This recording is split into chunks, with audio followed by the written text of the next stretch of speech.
Ladies and gentlemen, please welcome the President of the United States, Donald J. Trump.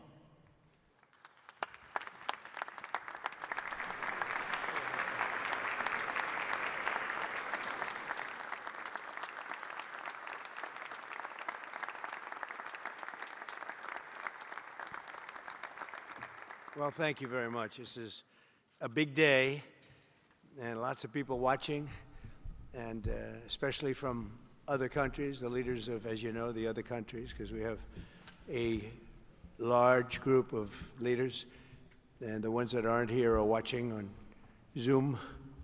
I hope they enjoy it.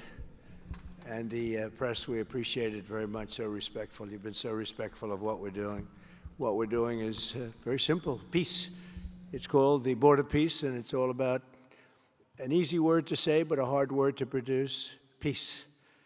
But we're going to produce it, and we've been doing a really good job, and some of these leaders that are with us have helped me very much during just this first year. We have a first year like probably no other ever in our country, because we settled 8 wars and I think a 9th to come. It's turned out to be a tougher one. I thought that was going to be the easiest one. But with war, you never know what's easy and what's not so easy. But we've had a great relationship, and I've become friendly with so many of the people. And I appreciate you being here. These are great people. These are great leaders. And the people that are watching by closed circuit and open circuit in many cases, they're so proud of it. They want it to be open.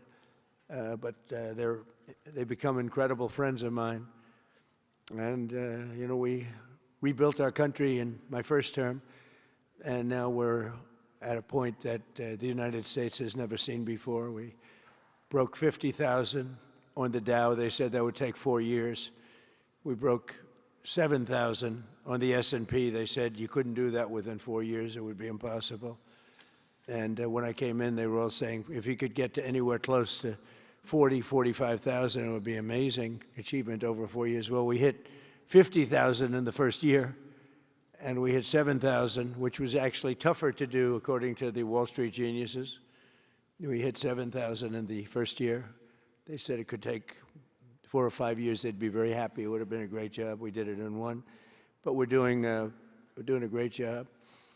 Border peace is one of the most important and consequential things I think that I'll be involved in. We've been involved in a lot, and really I've been involved in a lot with the people up here.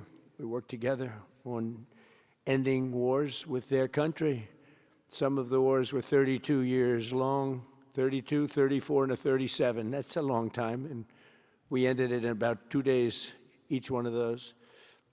But we have some other work to do, and we're getting it done. Gaza is very complex. It's been amazing. I want to thank Steve and Jared for an amazing job. Marco's over there watching. Everybody's fantastic. And JD, what a job. They were all doing this. A team, I think it's the best team ever assembled. And you see that by the results. So today is a tremendous honor to welcome you all to the United States Institute of Peace for the inaugural meeting of the Board of Peace. Very important. I believe it's the most consequential board, certainly in terms of power and in terms of prestige. There's never been anything close, because these are the greatest world leaders. Almost everybody's accepted, and the ones that haven't will be. And some are playing a little cute. It doesn't work. You can't play cute with me. But they're playing a little bit, but they're all joining, everybody. Most of them very immediately. A few that we really don't want because they're trouble. Take care of them. But this is the most prestigious board ever put together. You know, I've seen some great corporate boards.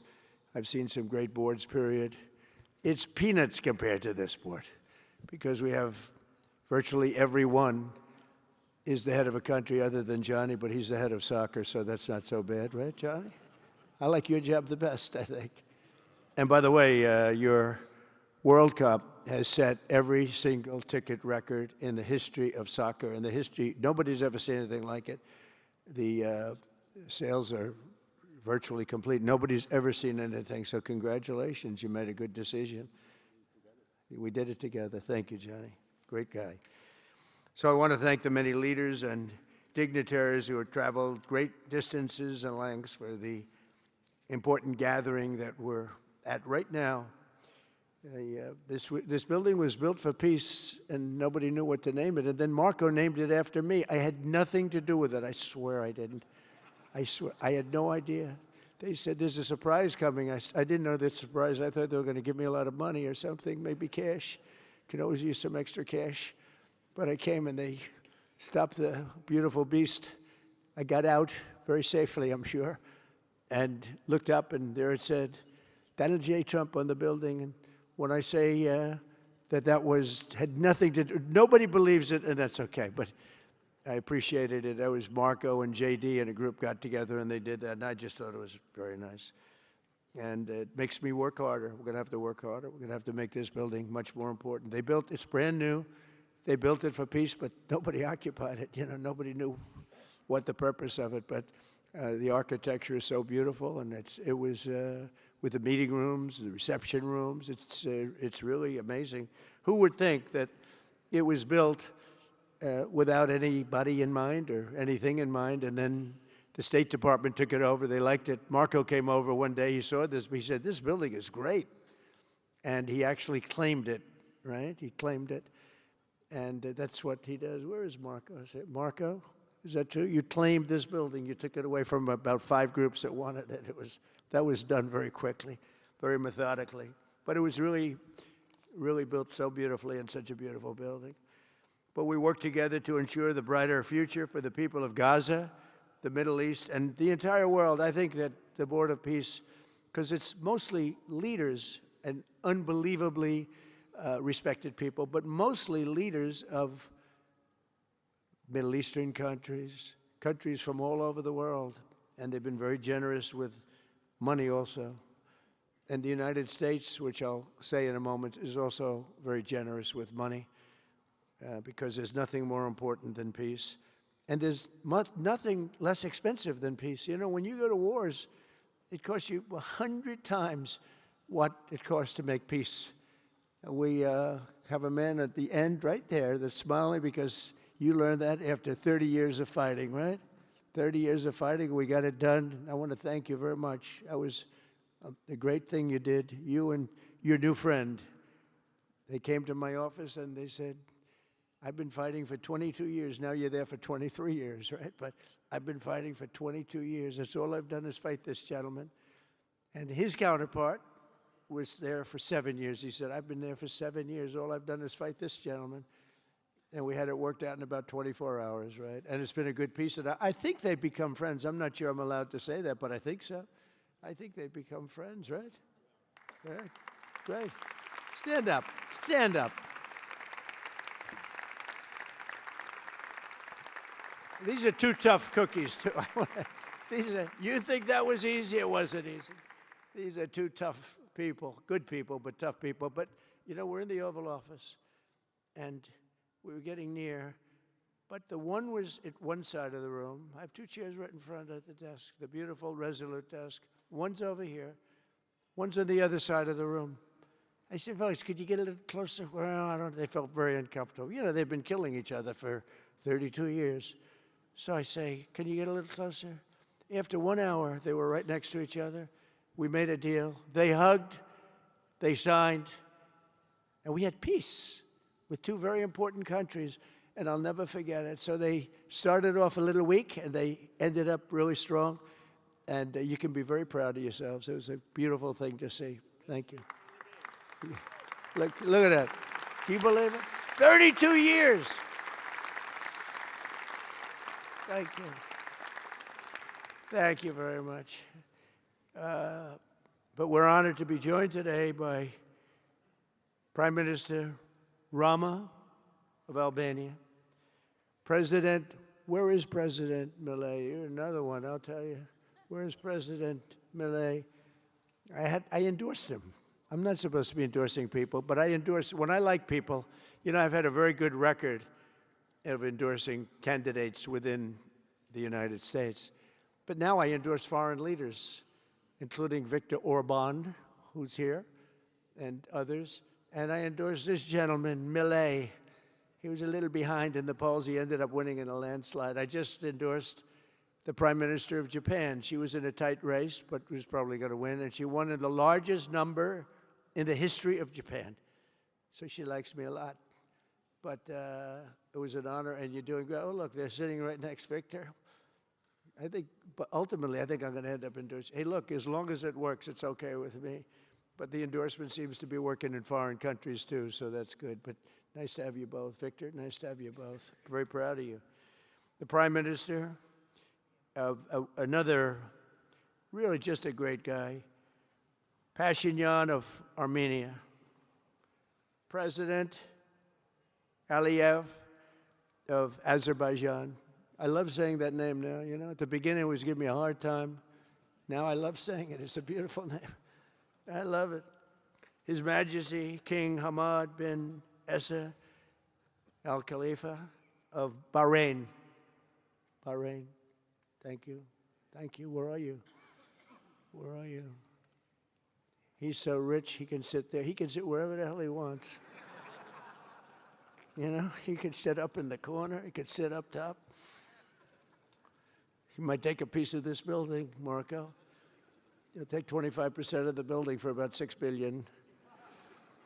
Thank you. And you've been very generous also. We appreciate it. Prime Minister Hun Manet of Cambodia. Raise your hand wherever you may be. Because, yeah, hi, how are you? Congratulations. That was another one, right? We did a good job with that one. Prime Minister Madbouli of Egypt. Thank you very much, and say hello to the General/President. Okay. Prime Minister Orban of Hungary, who has my complete and total endorsement for election. Not everybody in Europe loves that endorsement, but that's okay. He does an unbelievable job. He's done an incredible job on immigration, unlike some countries that have hurt themselves, but they're working on it. But I just want to let you know, you have my total and complete endorsement, and I'm putting it out. I already did, but I'm putting it out again. And you're coming up with an election, and I think you should be good. I'll tell you, Millet did pretty well. He was a little down, right? And then he ended up winning in a landslide, so that's pretty good. You're going to do great, Victor. Thank you very much for being here. Appreciate it. You run a great country. A man that I really like a lot he's definitely tough. I don't want to fight him. President Prabowo of Indonesia. Thank you very much. Please, this is a big guy. I tell you, I said, how many people in Indonesia? He said, like 240 million. I said, no, say it again. How many? It's a big country you have. And you do a great job and respected by everybody. And thank you very much for being here. Thank you very much, Mr. President. President Tokayev of Kazakhstan, thank you very much. What a country that is. It's a wonderful country and a rich country, in case anybody has any question. We have some very rich people here today. President Osmani of Kosovo. President, thank you very much. Great job you're doing, too. Thank you very much.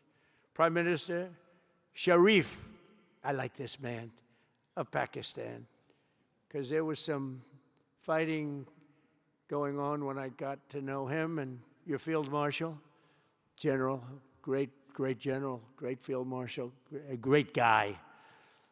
And I got to meet the Prime Minister. And he said in front of our Chief of Staff, Susie Wells, who's right here, he said, you know, nobody knows this, but I believe that President Trump saved 25 million lives when he stopped the war between us and India, right? You made that statement? I said 25 million lives? Could have been much more, actually. But it was really a beautiful thing. You said that in front of a group of people they walked out. They don't think about it, but you're talking about that kind of lives. That war was raging. Planes were being shot down, right?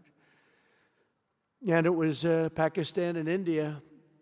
And I got on the phone with both of them, and I knew them a little bit. I knew Prime Minister Modi very well, actually. But I got to know Pakistan through a little trade They were trying to make too good a deal, and I got a little upset with them. And in the end, they got what they wanted, right? And they made a good deal. And I got to like them, the prime minister, the field marshal, who's a tough man, a tough, good fighter, right? Good, serious fighter. I like good fighters, actually. And when I heard that they were fighting, I picked up a certain newspaper. I won't tell you which one, because it's fake news generally. But I picked up this newspaper, and I saw that Pakistan and India were really going at it. And then it got worse and worse, and many planes were shot down.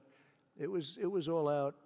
And I called them, and I said, listen, I'm not doing trade deals with you two guys if you don't settle this up. They said, no, that has both of them. They didn't want to do that. I said, no, it has to. If you don't do it, I'm not doing a trade deal. We're not doing a trade deal. And they do a lot of business with the United States, and they sort of softened up all of a sudden. And all of a sudden I read where there was a little bit of a pullback by one, then the other, and all of a sudden we worked out a deal, right? But I said, if you fight, I'm going to put 200% tariffs on each of your countries, which essentially makes you not allowed, you can't do any business.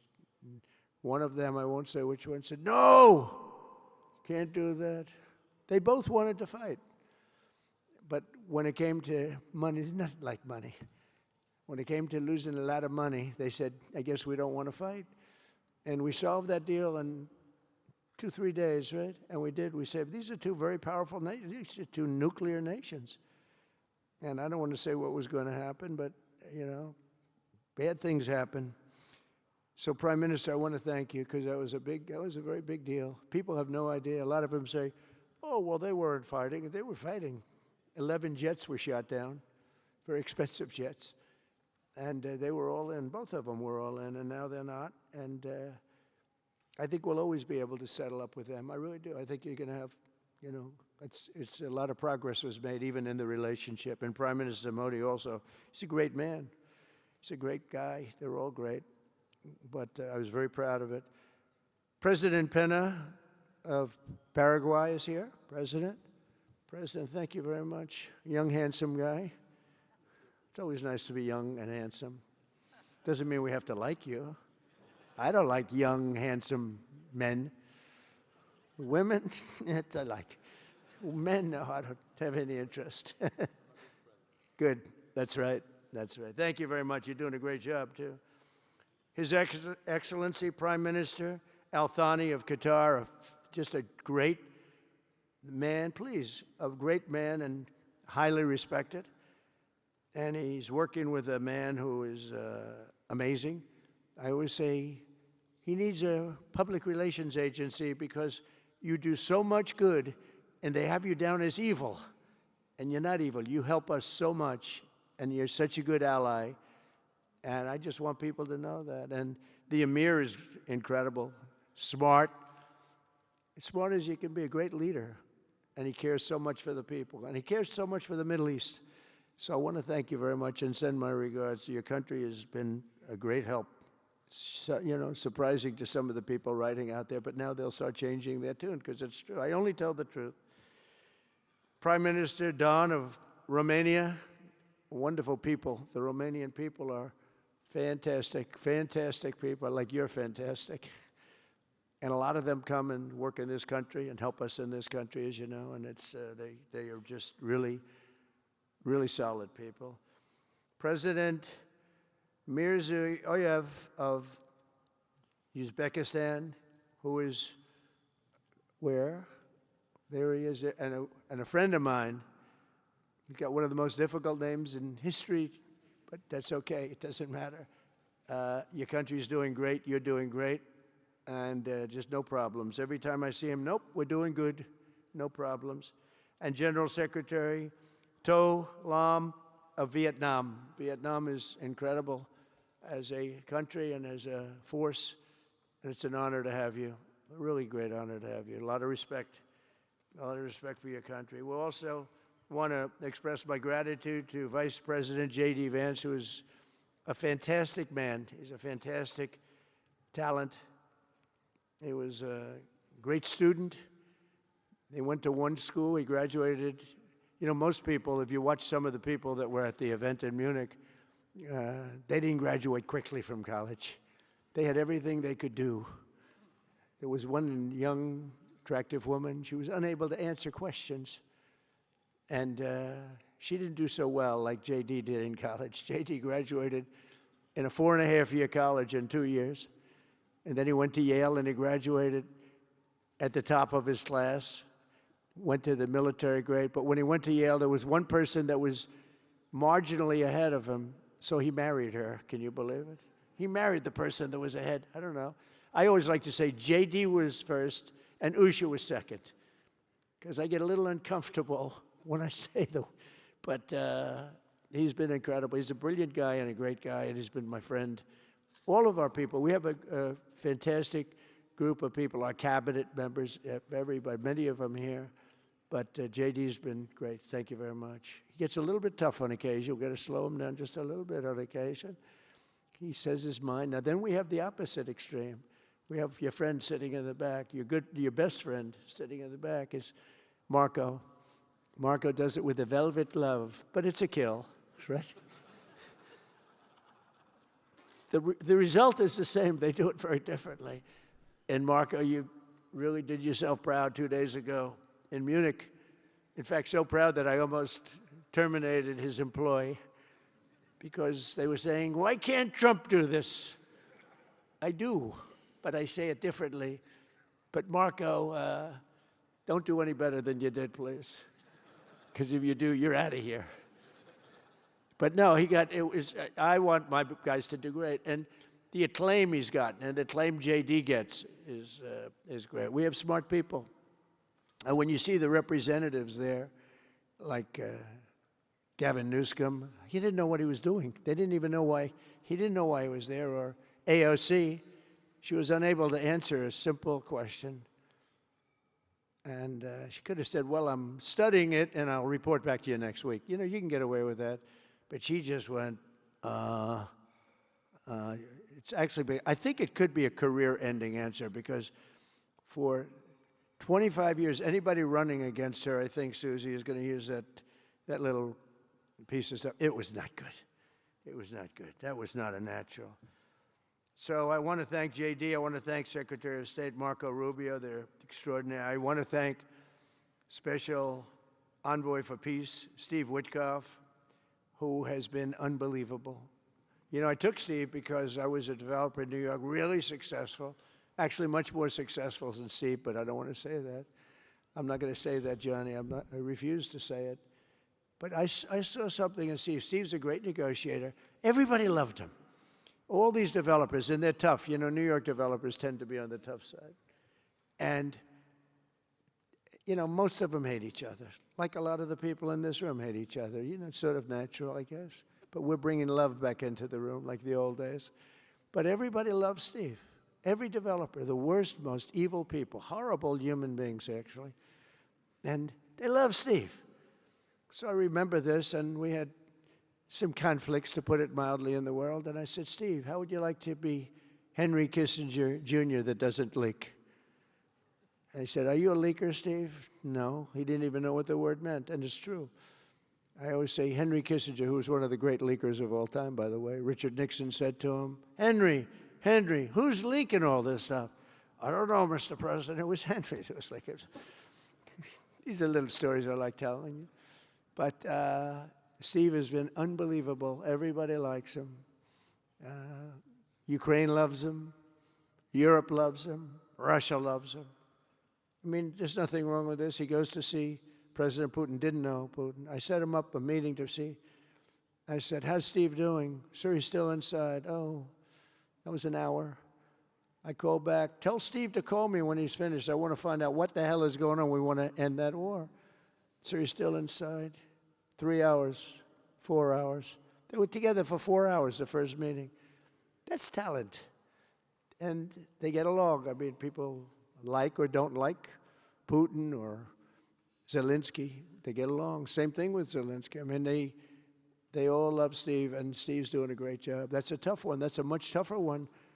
I would have thought that some of the ones that we settled that are up here would have been, I thought this would be easy because I have a very good relationship with President Putin. I have a very good relationship with President Xi. I'm going to be going to China in April. That's going to be a wild one. I said, but we have to put on the biggest display you've ever had in the history of China. You know, last time I went to China, President Xi, he treated me so well. He gave me a display. I never saw so many soldiers all the same height, exactly the same height within a quarter of an inch. You can do that when you have 1.4 billion people. You know, lots of shoulders. Everybody was within about 1/8 of an inch the same height. I said, if they put their helmets down, you could have played pool on the top of their heads. And it was pretty amazing. But I said, you got to top it. He said, I'll top it. We're going to top it. We're going to have a lot of the people, most of the fake news back there is going to be going. So we have, Steve has done a great job. And then a little bit later on, we brought Jared in. Jared was responsible for the Abraham Accords, which is incredible. Nobody else could have done that. A very smart guy. And we're making Jared an envoy also, envoy of peace.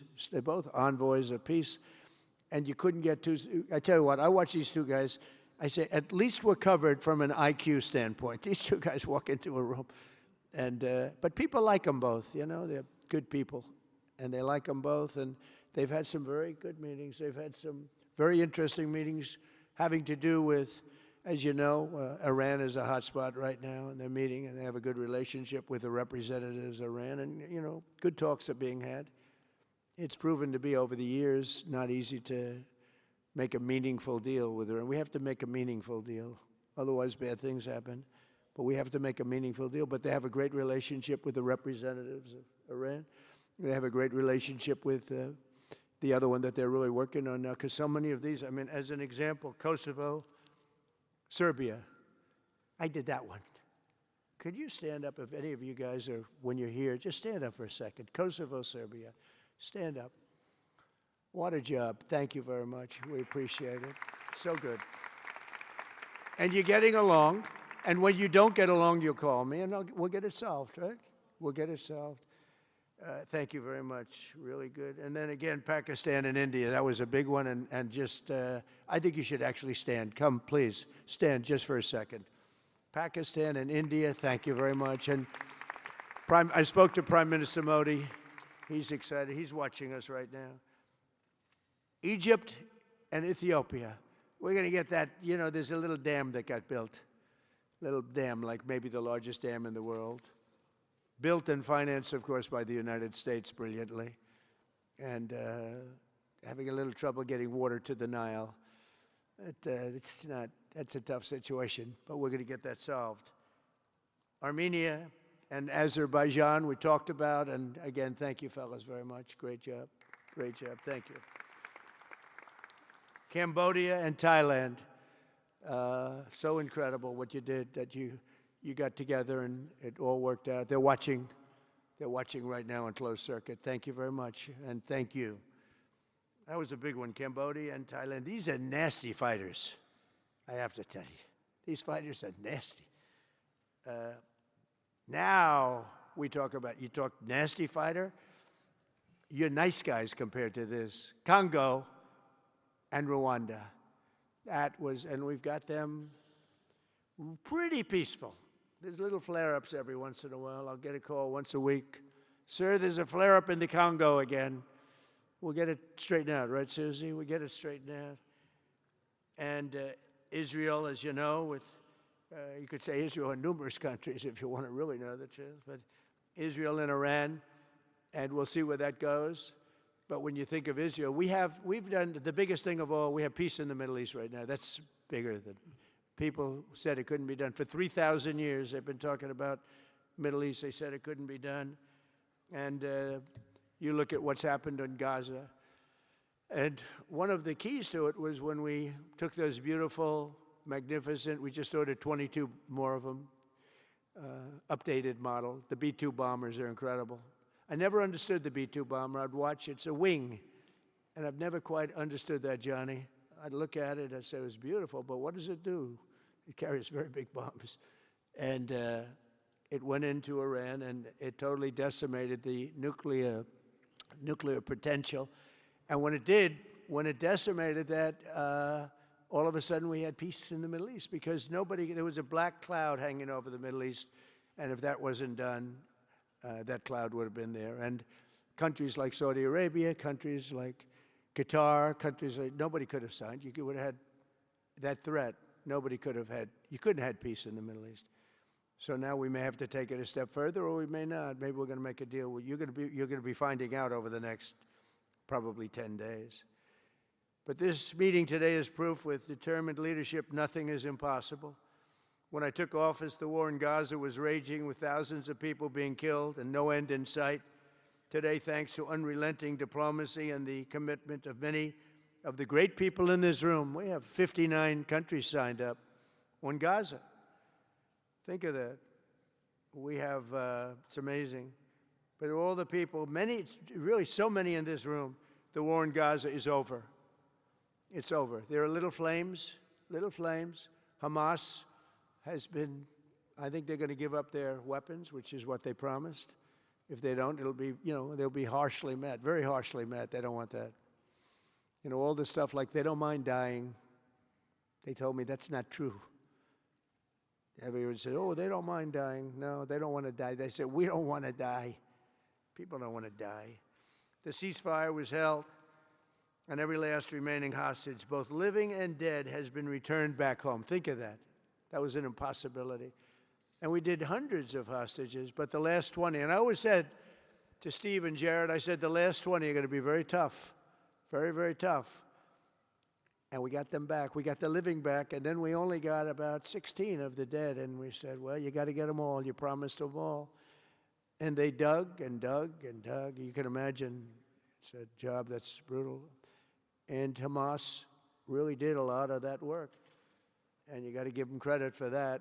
They brought the last one home a week ago, and we got all 28 of them, living and dead. The amazing thing, because I've never seen anything quite like it, the parents of the dead, they knew their boy was dead. This case, boys, all boys, men, but to the parents' boys. They knew their boy was dead.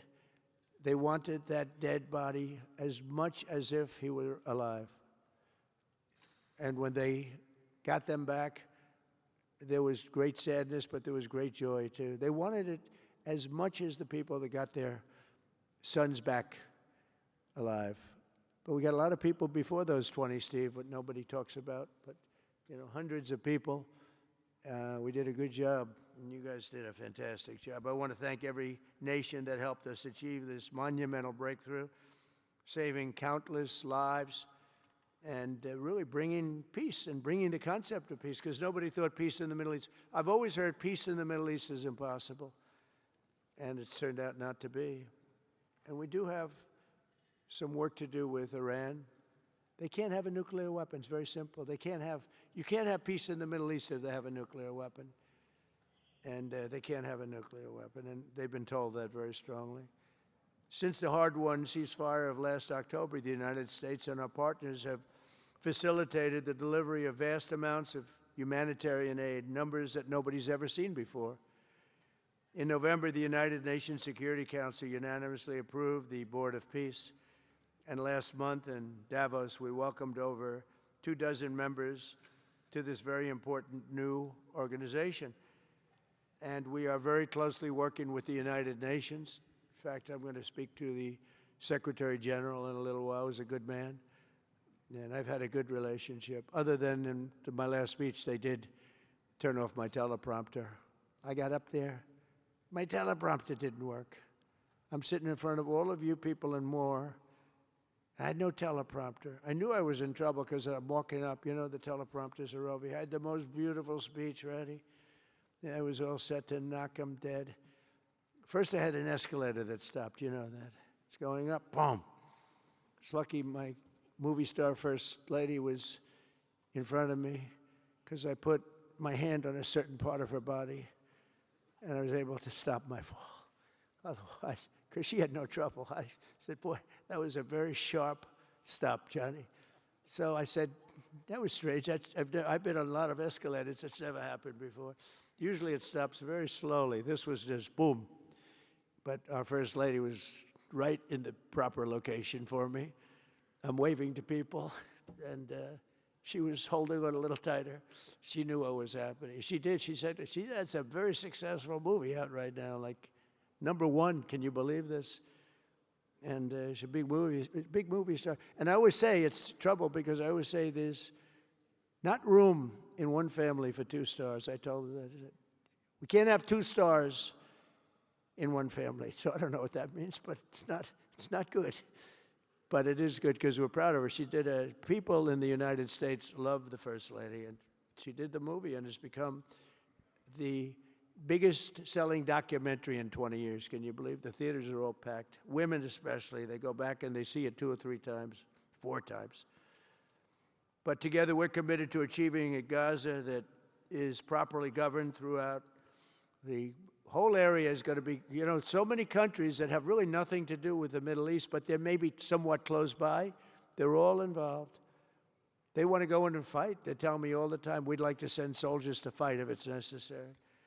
And I don't think it's going to be necessary. We have 2 countries that want to go in and do a number on Hamas. I said, I really don't think I hope it's not going to be necessary, because they made a promise, and they promised me, get rid of their weapons.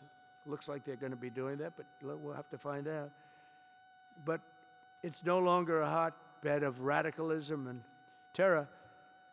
And to end that, we have today, and I'm pleased to announce that Kazakhstan, Azerbaijan, UAE, Morocco, Bahrain, Qatar, Saudi Arabia, Uzbekistan, and Kuwait have all contributed more than $7 billion toward the relief package. That's great. Thank you, fellas. Thank you.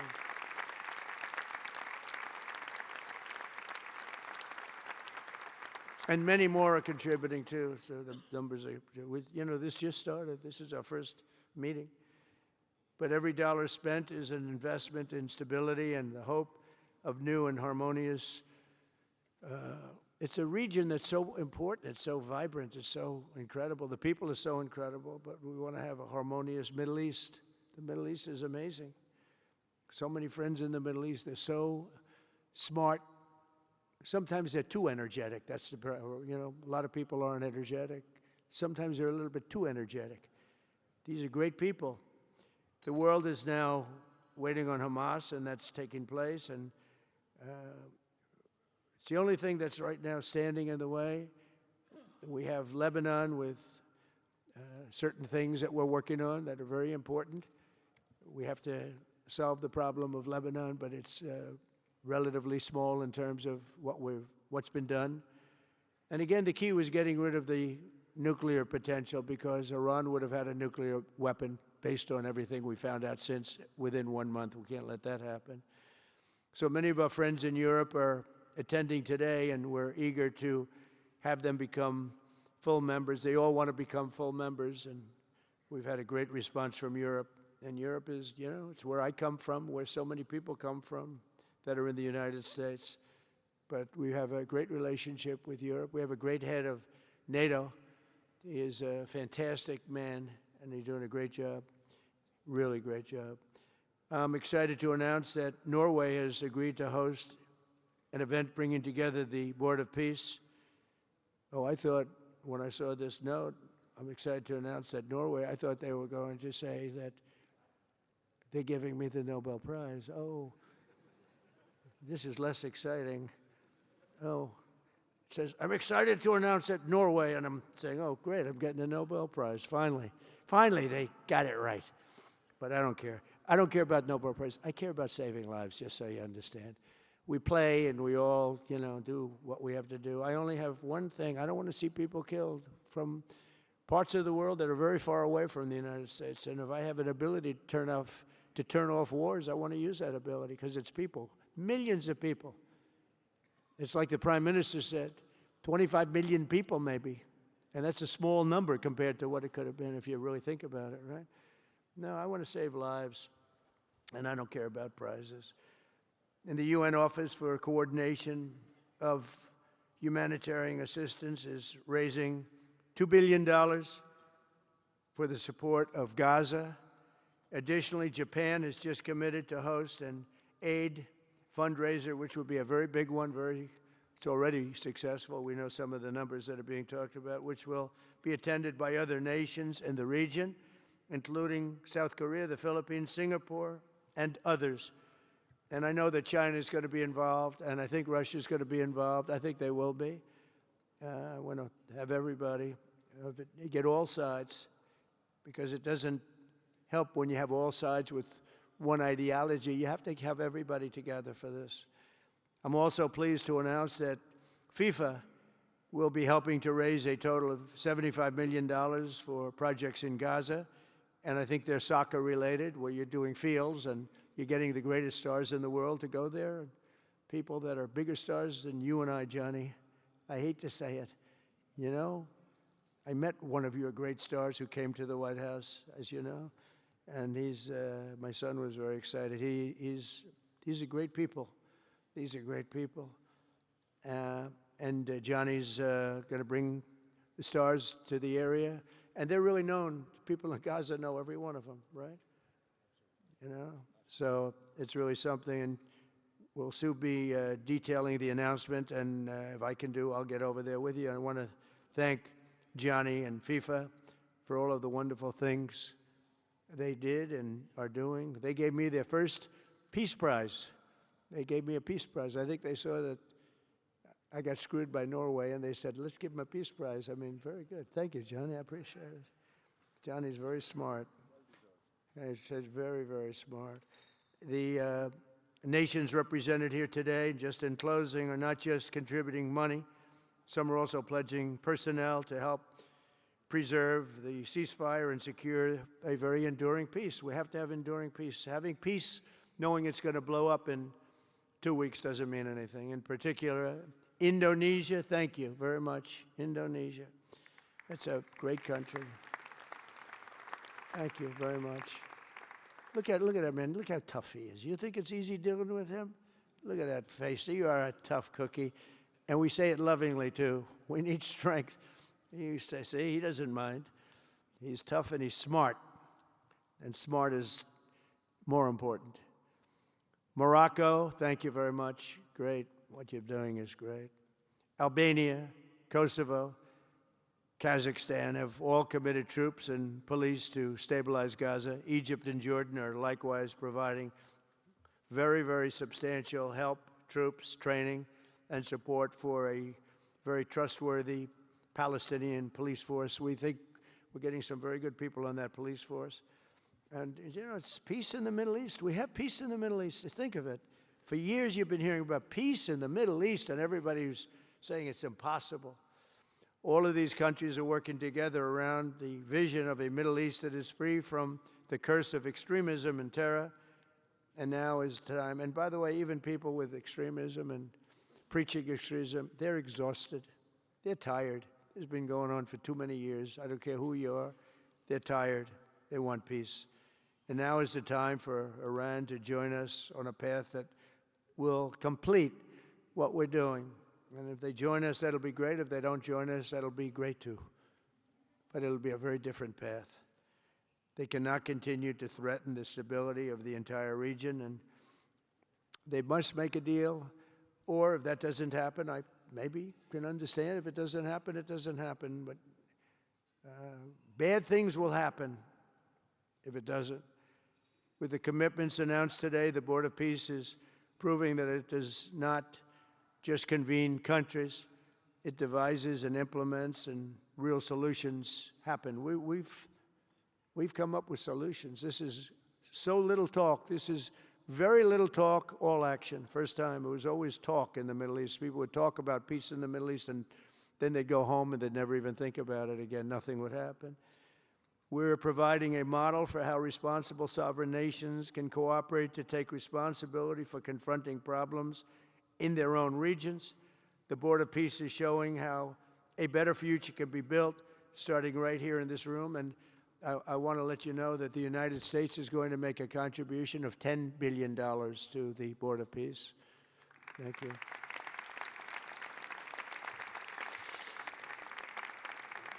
And we've had great support for that number. And that number is a very small number when you look at that compared to the cost of war.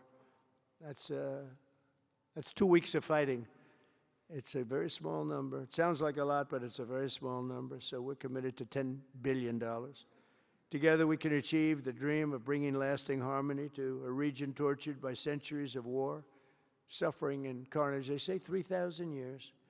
And hopefully we can lift up the eyes of the world to envision how other intractable conflicts can be settled. So many conflicts, they'd say, are impossible to settle, and we get them settled. We got, of those 8 that we settled, most of them were said to be not settleable. And they not only got settled, they got settled within days. More impossible problems can be solved as we go along this very beautiful path. I think it's a beautiful path. I think it's such an important day.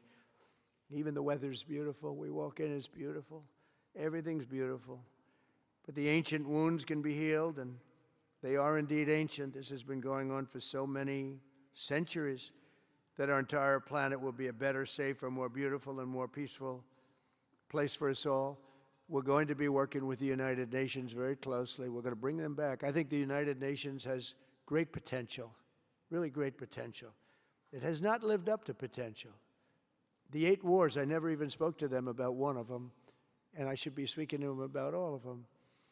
Someday I won't be here. The United Nations will be, I think, is going to be much stronger. The Board of Peace is going to almost be looking over the United Nations and making sure it runs properly. But we're going to strengthen up the United Nations. We're going to make sure its facilities are good. They need help, and they need help money-wise. We're going to help them money-wise. And we're going to make sure the United Nations is viable. And you have some very good people at the United Nations, can do a good job. But as I said, I've said it for years, United Nations has tremendous potential. A lot of people didn't like what I said. They said, oh, you shouldn't say that because, you know, we don't care about the United Nations. No, it's really very important, and I think it's going to eventually live up to potential. That'll be a big day. So I want to thank everybody for being here. You're my friends. You're great leaders. You're great people. And I can honestly say, you know, you're strong leaders. You're tough leaders in many cases. And every single one that I'm looking at that's right here, I've gotten to know and I've gotten to respect. And really, you're friends of mine. And if I can help you at all, you let me know. But this is going to be something, the Board of Peace will be something that the likes of which I don't think anybody's seen before. And thank you all very much. It's a great honor. I'm going to ask JD Vance to come up and say a few words. Thank you very much.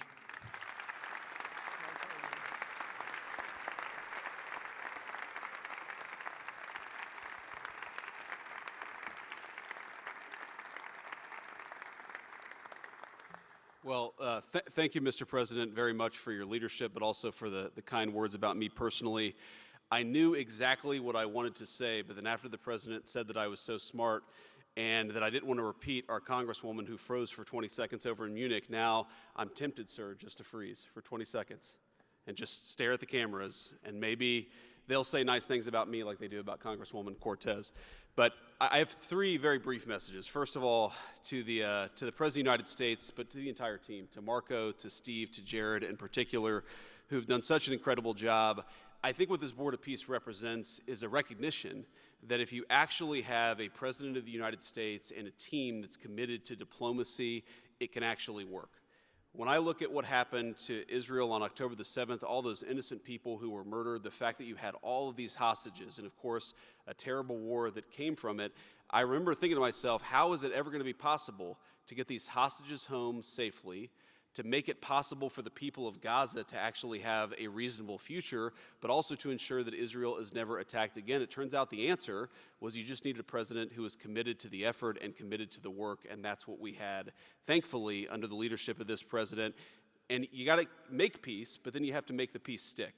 And that brings me to my second point. That's what the Board of Peace, I think, is fundamentally about, is making the peace stick. And it's an incredible thing that you guys have all done. So to all of the leaders gather here today who are investing in the future, who are investing in peace, we're grateful to you. We're grateful for your partnership.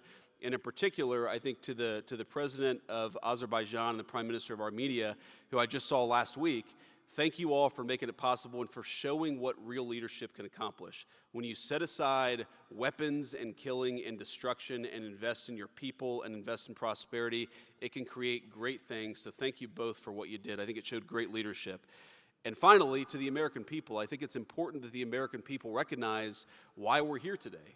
And the reason that we're here today is, yes, to save lives and yes, to promote peace, but this creates incredible prosperity for the American people.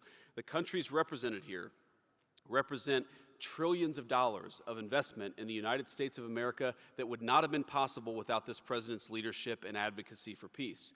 The economies here represent millions of American jobs of people who are receiving products built in American factories and made by American workers would not be possible without a focus on peace. So, Mr. President, while I think this is great for the world, I also think it's really, really great for the United States of America, so we're looking forward to the partnership. With that, I want to turn it over to the MC for the rest of the program, and that is our great press secretary, Carolyn Levitt. Thank you.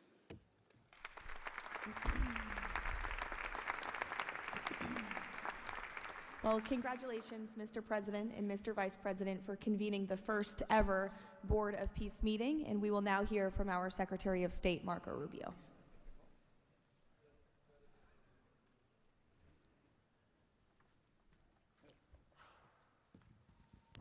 I'll be brief and to the point. We want to talk a little bit about the strategic vision of this organization and begin doing so by first acknowledging that we are here today because the President of the United States, Donald J. Trump, has both an ability and a willingness to use the power of his office to think outside the box. And that's why we're here today. This was a very unique crisis in Gaza, one that the existing international institutions could not solve or figure out. It needed a very specific type solution that required the partnership of all the nations that are here, including those that are here on an observer status. And we appreciate you coming today and being a part of this as well. And that's the point I want to drive home today. And soon you'll hear from Steve and Jared, who, by the way, deserve an incredible amount of credit for pulling this together and working countless hours and traveling all over the world. They truly deserve our appreciation and thanks for the work they've put in under the leadership of President Trump to make this possible. This Gaza situation was impossible to solve under orthodoxy, under existing structures. And so what we did is they went to the UN, and they got the UN's approval to put this group together and bring these nations together to come up with a very specific solutions to a very unique and specific problem. We have a long ways to go. There's a lot of work that remains. It will require the contribution of every nation state represented here today, and we thank you for being a part of it. And we hope that this can serve as a model for other complex and difficult situations so they can be solved in the same way. But right now the focus is on this one. We have to get this right. There is no plan B for Gaza. Plan B is going back to war. No one here wants that. Plan A, the only path forward, is one that rebuilds Gaza in a way of enduring and sustainable peace where everyone can live there side by side with one another and never worry again about returning to conflict, to war, to human suffering, and to destruction. And again, Mr. President, thank you for having the vision and the courage to pursue something that has never been done before, and we're not done yet. And thank you to Steve Witkoff and Jared Kushner for the time and the work they put into this. And thank you on behalf of the State Department and the U.S. government to all of the nations that are here. Every one of you is indispensable, including our observer partners, who we hope can find your way to join us at some point as officially part of this. But we are grateful for the fact you're here today and the contributions you've made already. Thank you.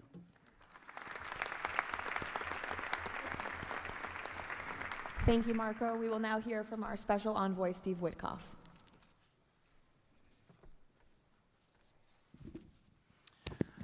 Thank you, everybody, for being here. I don't know if we ever believed that this was possible when we first started envisioning a board of peace, but of course, under the President's indispensable leadership, and it begins with that. It begins with President Trump's leadership and his direction. We are here today, and it's pretty amazing. I think we have some people to thank. We had an amazing partnership between the mediating countries, Qatar, Egypt, Turkey. Prime Minister Mohammed, you are an exceptional human being. You really are. Ali, thank you for everything you did. That's you right over there, Ali. Wherever Hakan is, Hakan, you were amazing. And so was Ibrahim and President Erdogan, and of course, to the Egyptians, Badr, I know you're smiling because we went through so much. And General Hassan was amazing. We all became friends here. And Prime Minister Sisi, President Sisi, pardon me, and so many others. But our team, JD, your insight, your counsel, and Marco, you're an amazing secretary, and it's a privilege to work for you. And Jared, you are my dear friend and the best partner I ever had. You are an amazing person. But Mr. President, it is my greatest honor to work for you. It is the blessing in my life. I've had many blessings. I don't have to be a practicing lawyer anymore, but this is my greatest blessing. But I also have to mention one other person who is important to this discussion. Oh, the Israelis, I forgot. Prime Minister Netanyahu. Without him, much wouldn't have been accomplished as well. And that's really important that we acknowledge him here today, and Ron Dermer. But a person who doesn't care much about the acclaim we have to acknowledge too, and that's you, Susie. Because I would come back and you would say to me on every trip, what can I do for you? This matters. And you are an inspiration for all of us. So I thank everybody, and let me get on to, am I going on to the next slide? Sure. Caroline? Sure. Okay. So with regard to the hostages, we're here today, again, I say it, I know it sounds redundant, but we're here today because of President Trump. Without him, none of this was possible. There were 251 hostages. 168 came out alive. 83 bodies were returned to their families so that they could grieve and remember their loved ones like in a normal way, in a way that brought their families together. So that was just as important. This was a monumental effort, and I want to tell a story about the president. Every time a hostage family came to visit with us, they were not on the president's schedule. I would walk down to the Oval Office, I would tell the president that there was a hostage family here, and he would say, Steve, bring them up. Every single time. And when we got the last 20 out, we had a celebration at the White House, and I could see the emotion on the president's face. And he came up to me and he said to me, I have to tell you, this is my 5th year in the Oval Office, and I don't know that I've ever had a more special time than this moment with these people, seeing them come home.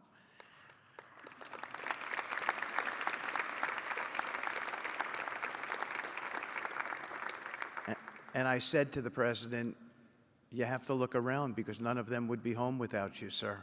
None of them. So I only want to tell you, Mr. President, you gave me my greatest honor to work on this, on this effort, and I thank you.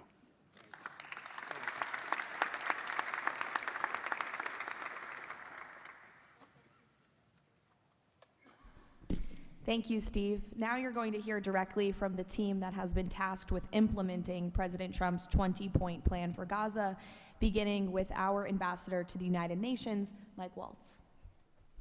Thank you, and thank you, Mr. President, Excellencies. First, let me wish everyone a happy and prayerful Ramadan. Thank you so much for joining all of us today. Mr. President, Excellencies, bottom line, humanitarian aid has absolutely surged since the Gaza war ended. Our Central Command, our great military, is working together with Israel, with the UN, so many countries here to coordinate the aid, to make sure there's deconfliction.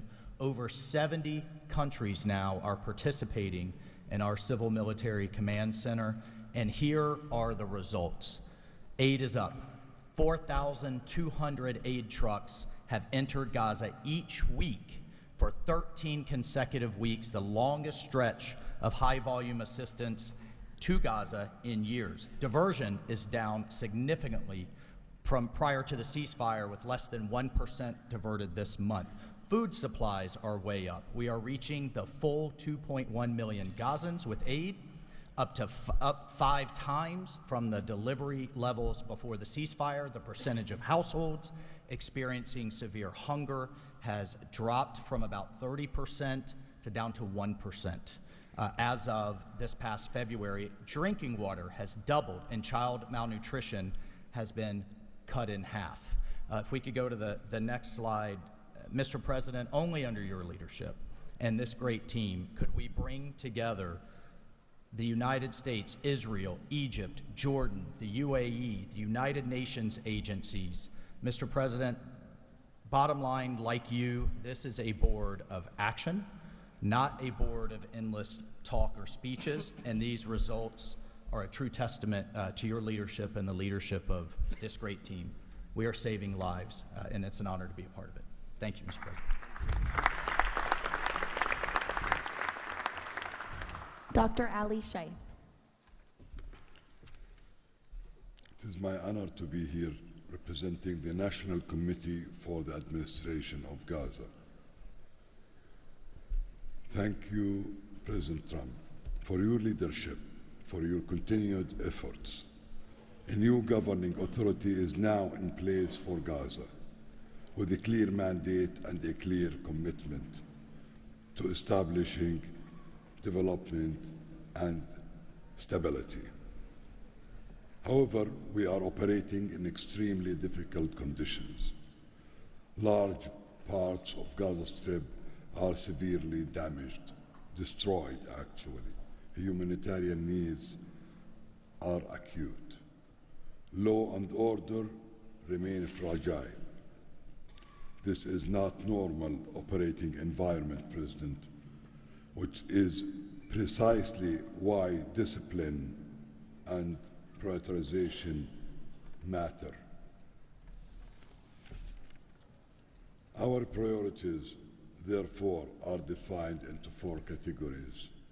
First, restore security via professional civilian police under one authority, one law, and one weapon, including training and developing 5,000 Gazan police to be deployed in 60 days.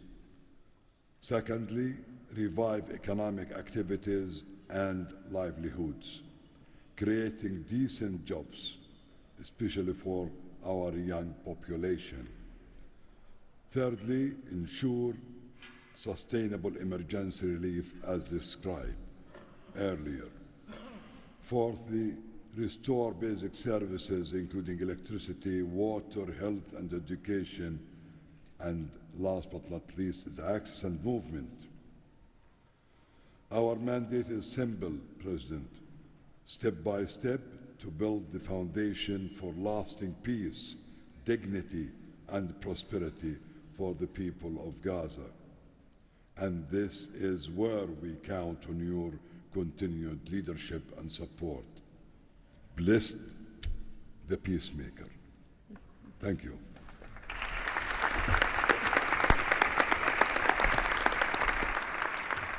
Thank you. Now, Nick Mladenov. Thank you, Caroline, and thank you, Mr. President. Today, we're very happy to announce that we're creating the Office of the High Representative for Gaza of the Board of Peace, which will be there to support, to guide, and assist the National Committee for the Administration of Gaza, hopefully removing the roadblocks that they will be facing in taking over civilian and administrative control of the Gaza Strip. We plan to work in full transparency under the guidelines of and supervision of the Board of Peace and the Executive Board. And of course, we will do that in great coordination with the Israel and with the Palestinian institutions, who we both require to make this work on the ground. And certainly with my very good colleague here, General Jefferson, the International Stabilization Force that is coming together. Mr. President, if I can actually use the opportunity to announce some breaking news that as of this morning, we started the process of recruiting Palestinian police force that Ali was just referring to. And just in the first few hours, we have 2,000 people who have applied to join a new transitional Palestinian police force to be formed in Gaza under the authority of the National Committee, with the support of the Board of Peace, trained in Egypt, where we have received an excellent proposal of how to do that forward. And this is critical to what we need to do as we begin this process. And if we may move to the second slide. It is this Palestinian security force, under the authority of the National Committee for the Transition Period, that will allow us to ensure that all factions in Gaza are dismantled and all weapons are put under the control of one civilian authority. The only way to do that is the full implementation of the 20-point plan and the UN Security Council resolution, which binds us all to make sure that that is the way forward. We have now a fully agreed framework with the mediators on how to do this, and I thank very much the state of Qatar, Egypt, and Turkey for their excellent support in this. We now need to move forward on communicating it and negotiating the details of the implementation plan with the factions on the ground. But rest assured to all of you that we're on the right track, and if I can ask one thing of all of us, is to make sure that we have one message. There is no other option except the full demilitarization and decommissioning of all weapons in Gaza for reconstruction to begin and for people to have a new way of life going forward. Thank you.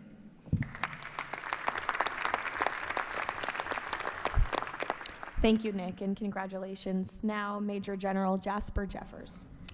Thank you, Caroline, Mr. President. It's an honor to be here today as the ISF commander. The ISF will do two things: stabilize the security environment in Gaza and enable civilian governance as established by the National Committee. For the last few months, we've had a team on the ground of U.S. military experts preparing the infrastructure for the ISF. This team's already operating from a combined joint operations center that's going to be the headquarters for the entire ISF. As you can see on our map, our plan is for the ISF to be assigned in 5 different sectors, each sector receiving 1 ISF brigade. In the short term, we plan to deploy to the Rafah sector first, in addition to the training of police. Midterm objective is to continue to expand, sector by sector, all moving to our long-term 12,000 police and 20,000 ISF soldiers. I'm incredibly pleased to announce today that the first 5 countries have committed troops to serve in the ISF: Indonesia, Morocco, Kazakhstan, Kosovo, and Albania. And 2 countries have committed to train police: Egypt and Jordan. I would also like to announce that I have offered and Indonesia has accepted the position of Deputy Commander for the ISF. With these first steps, we will help bring the security that Gaza needs for our future prosperity and enduring peace. Thank you.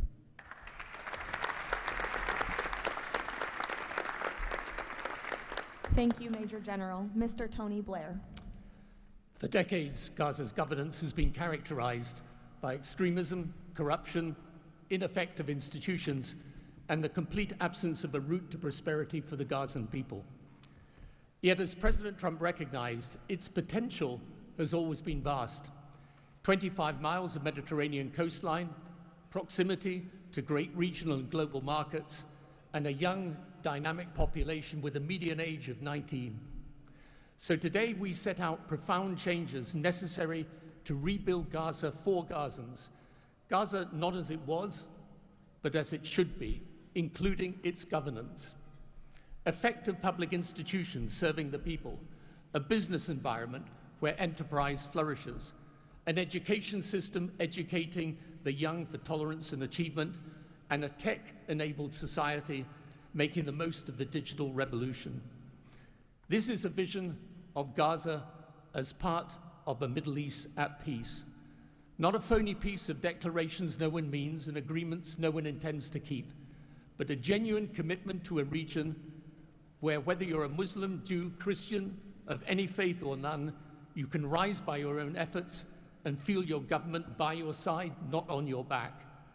That is the vision behind President Trump's 20-point plan for Gaza, and it remains the best, indeed the only hope for Gaza, the region, and the wider world.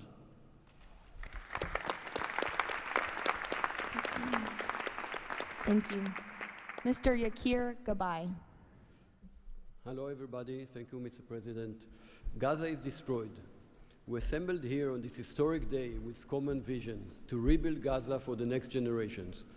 Our mission is to recycle and remove 70 million tons of rubble and UXO and hundreds of miles of tunnels, arrange for the population fast temporary housing, in parallel to start construction of infrastructure and permanent housing.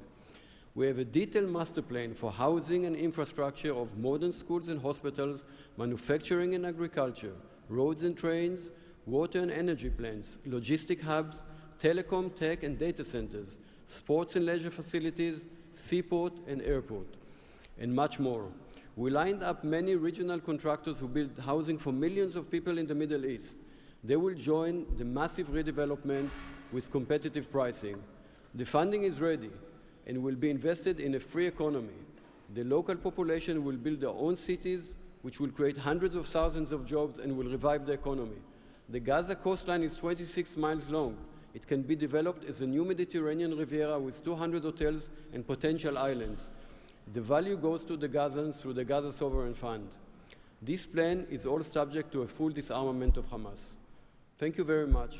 Together we will make this vision into a reality.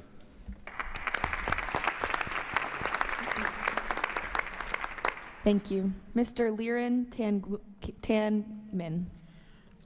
When we asked the NCAG what Gaza needs to unlock its potential, the answer was clear. Reconnect Gaza to the world, digitally and economically, and replace corruption with an open, tax-free system. Gaza was once a vital trade hub between Asia and Europe. Reconnection is a return to its roots. Even the word gauze comes from Gaza, where silk was woven and exported to Europe. So, we brought together Palestinian, Arab, and American partners to deliver practical solutions.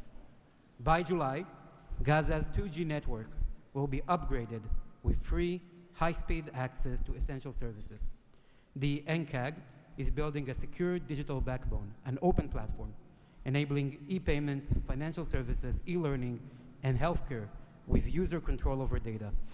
This effort is supported by our regional partners, and I believe you will hear some exciting news from them on that later today. In parallel, we're advancing an Amazon-like logistics system to help Palestinian launch businesses import globally and trade securely. This will lower prices, drive growth, and help transform Gaza into an open, transparent, corruption-free economic zone. Thank you. Thank you. Mr. Mark Rowan. Mr. President, distinguished leaders, the goal is simple. Take the momentum all of you have provided and build it into something that is not just temporary relief, but something that provides a long-term foundation that will enable many of the goals we've spoken about today to be achieved. We plan to do this by gathering Gaza's productive assets in one unified structure. This will allow independent, professional, conflict-free management of the resources to benefit the Gazans. This will also enable expeditious planning and zoning and not fragmented projects that do not contribute to an economic whole. The potential here is tremendous, but it has to start somewhere. The start is in Rafah, where, as you heard, that will be the first place security is deployed. The plan is 100,000 homes for 500,000 residents plus $5 billion of infrastructure. Over time, 400,000 homes for the entirety of the population with more than $30 billion of infrastructure. Let me put it in financial terms. This is not a problem of money or collateral. This is a problem of peace. The coastline alone, $50 billion of value on a conservative basis. The housing stock, more than $30 billion as rebuilt. The infrastructure, more than $30 billion. $115 billion of value. It just needs to be unlocked and financed. Great. Thank you. Mr. Ajay Banga. Thank you, Caroline, and thank you, Mr. President. All this requires money. And so when the UN Security Council resolution got passed, we set about creating the Gaza Reconstruction and Development Fund at the World Bank. It's housed there. The World Bank's role is that of a limited trustee. We manage the donor contributions coming in of the type that the President said a little earlier in his opening remarks. And then we help to manage that money while it stays with us. And under the direction of the Board of Peace, we disperse the money for reconstruction and development projects in Gaza. This fund is ready to receive the donations that he spoke about just a little while ago. The second part of the story is that you as donors deserve the right to know that the money is being used in a transparent way. We are helping along with the Board of Peace, which takes the ownership of ensuring that the right kind of financial, legal, and oversight mechanisms are being put in place. We've even assigned a financial controller from the World Bank on a secondment basis to the Board of Peace to ensure that we can try and help build the best standards in this process. Now, this is just the beginning. This work is going to need 2 or 3 things that the World Bank Group can bring to the table. The first is leveraging of public finance. Because of our AAA rating, we have the ability to leverage private bond money to help to create the resources we need to do what Mark just talked about. The second is we can de-risk private investing. And the third is we have people on the ground and expertise and knowledge of doing this kind of work in other markets. We want to be not an armchair critic of a process, but an active participant in giving Gazans and people in the region the opportunity of the lives they deserve the one time we get the chance. So thank you again.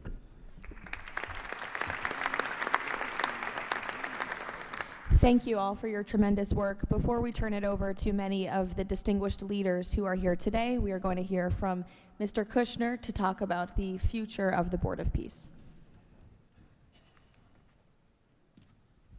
Thank you, Caroline, and thank you, Mr. President, Mr. Vice President, Secretary Rubio. We cannot change the past, but I think that what you're seeing today is that we can potentially change the future if we focus and do this in the right way. We tried to structure this meeting like a proper board meeting, like we do in the private sector, where we have all the preparation, we get the right people together, and we really report on what our challenges are, what the opportunities are, and what are the approaches. What you've seen today is just a small sample of the work that's been done, and I really want to thank the entire team that's worked so hard at this. A lot of these people are volunteers. They're doing this not for any personal gain. People are not personally profiting from this. They are really doing this for their children and for their grandchildren, and because they want to see peace. One small anecdote is Liran said to me, "Are you sure I should be presenting? I'm a Jewish Israeli and I'm working on Gaza and all these things." And I said, "That's exactly why you should be presenting today."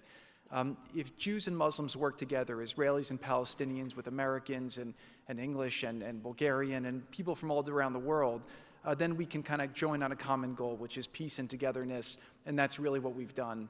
I want to thank President Trump. I remember working with you on your first foreign policy speech in 2016 that you gave at the Mayflower Hotel, and at the time, those ideas were considered to be very, very radical. What I saw as somebody who didn't have any foreign policy experience were just common sense ideas. Why can't the world be better? Why can't there be peace? Why can't there be more prosperity for all people in all ways? And I think over the last decade, you really have changed the way that the world thinks about a lot of these things. And I think that this organization is bringing a new approach and new ideas and new people together in order to effectuate it. I'd really like to thank all the countries that joined on very early.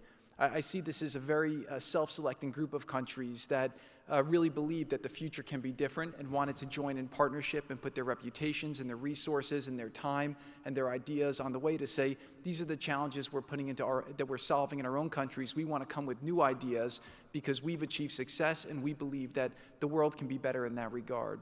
So I don't have to go through these slides in great detail, but we've secured today, even without the president's amazing commitment, over $7 billion. As Mark said, we don't really have a resource issue here, although we are going to need everyone's support. We just need to be executing and doing this in a good way.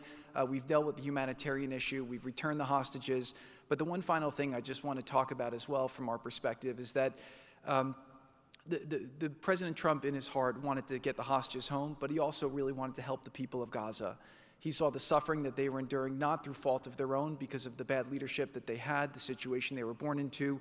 The war was a horrific, horrific situation. And I think through this process, thanks to Ali and the committee, we are now here to fully support the committee. We are here to help the people of Gaza, to lift them up and give them every opportunity to succeed. And we really see this as a partnership with them and with the Israelis to see if we can create an environment that can be peaceful, that can be functional, that can offer people the opportunity to really live a better life. And I think you've seen some of the work today, and hopefully we'll be successful. Like I said the last one, failure is not an option, and we have to really push forward and keep finding ways to succeed with this. So really thank you, President Trump, Vice President Vance, and Secretary Rubio, and obviously Steve, who's been, like he said about me, I feel just about him.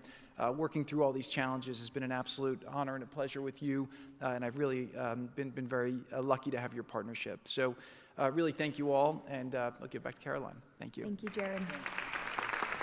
The war Hamas began has left. The war Hamas began has left Gaza in ruins. Yet from these ruins, a new future will rise. President Donald Trump unparalleled achievements in just a few months. The United States, together with key regional and global partners, has signed the 20-point Gaza peace plan, a blueprint for security, peace, and prosperity. All the hostages returned, the living ones to their homes and the deceased to burial. Ceasefire is stable and the killings from both sides reduced by 99%. The United Nations Security Council approved the establishment of the Board of Peace chaired by President Donald Trump, a governing body dedicated to providing security, infrastructure, and homes for Gaza's people, ushering in the new dawn for Gaza. The new Palestinian Technocratic Government of Gaza, the NCAG, was elected with consent of all parties, including the Palestinian factions, Israel, and the Arab countries. Rafah border crossing with Egypt was open.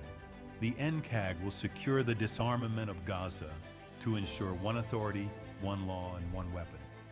The United States and its partners, in coordination with the World Bank, are pledging billions of dollars to rebuild Gaza. Safe areas are being established in Rafah and later across the Gaza Strip, where families can receive shelter, food, health care, and education. In Rafah, Gazans will build their first new city.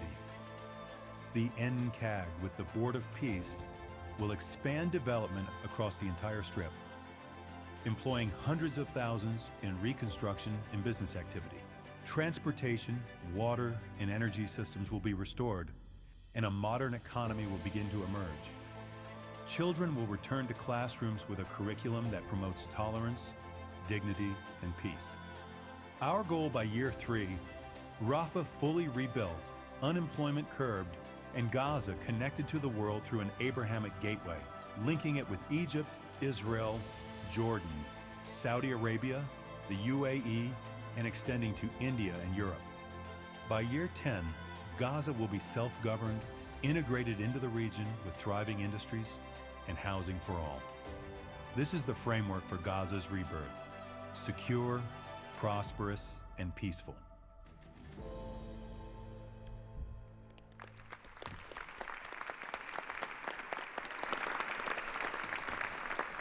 It's amazing.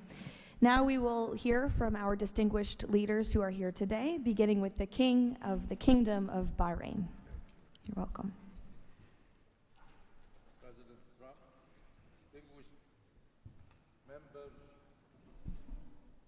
of the Board of Peace, it is an honor to participate in this inaugural meeting of board convened by President Donald Trump. I take this opportunity to extend my heartfelt congratulations on this worthy and timely initiative. The meeting comes during the holy month of Ramadan, where we will pray to Almighty God that our endeavors will bring peace, security, prosperity to the world. As a founding member of the Board of Peace, the Kingdom of Bahrain recognizes and endorses the tremendous potential of this body, the extraordinary drive of its chairman, and his sincere efforts to unify nations in our common objective of fostering and enduring peace for the Middle East. We greatly appreciate President Trump's initiative in presenting the Gaza peace plan and establishing this board as a vital platform for dialogue, action, and delivery. As we embark on this historic journey together, we urge all peace-loving nations, organizations, and groups to actively engage in the successful implementation of the second phase of the Gaza peace plan. This includes ensuring a lasting ceasefire in Gaza, facilitating its reconstruction, and providing hope and new opportunities for the people of Palestine and Israel. This inaugural meeting of the Board of Peace marks an extraordinary and pivotal chance to envision a new future to Gaza, one that emerges from the ruins of conflict to building a landscape of security, aspiration, hope, and opportunity for its people. And reaffirming our commitment to this vision, the Kingdom of Bahrain has contributed the funds towards the operations and administration of the Board of Peace, and today we announce our readiness to provide the necessary infrastructure and skills to establish an effective government digital services platform for Gaza. Our decision to join the Abraham Accord and enter into the ceasefire agreement with the United States reflects our commitment to advancing peace and stability in the Middle East. The United States' historic and ongoing presence in our region has served as a positive force for stability, and we remain dedicated to strengthening our partnership. We look forward with optimism to working with the Board of Peace and all of our international partners who share our ambitions for a brighter future for all. Thank you, Mr. President.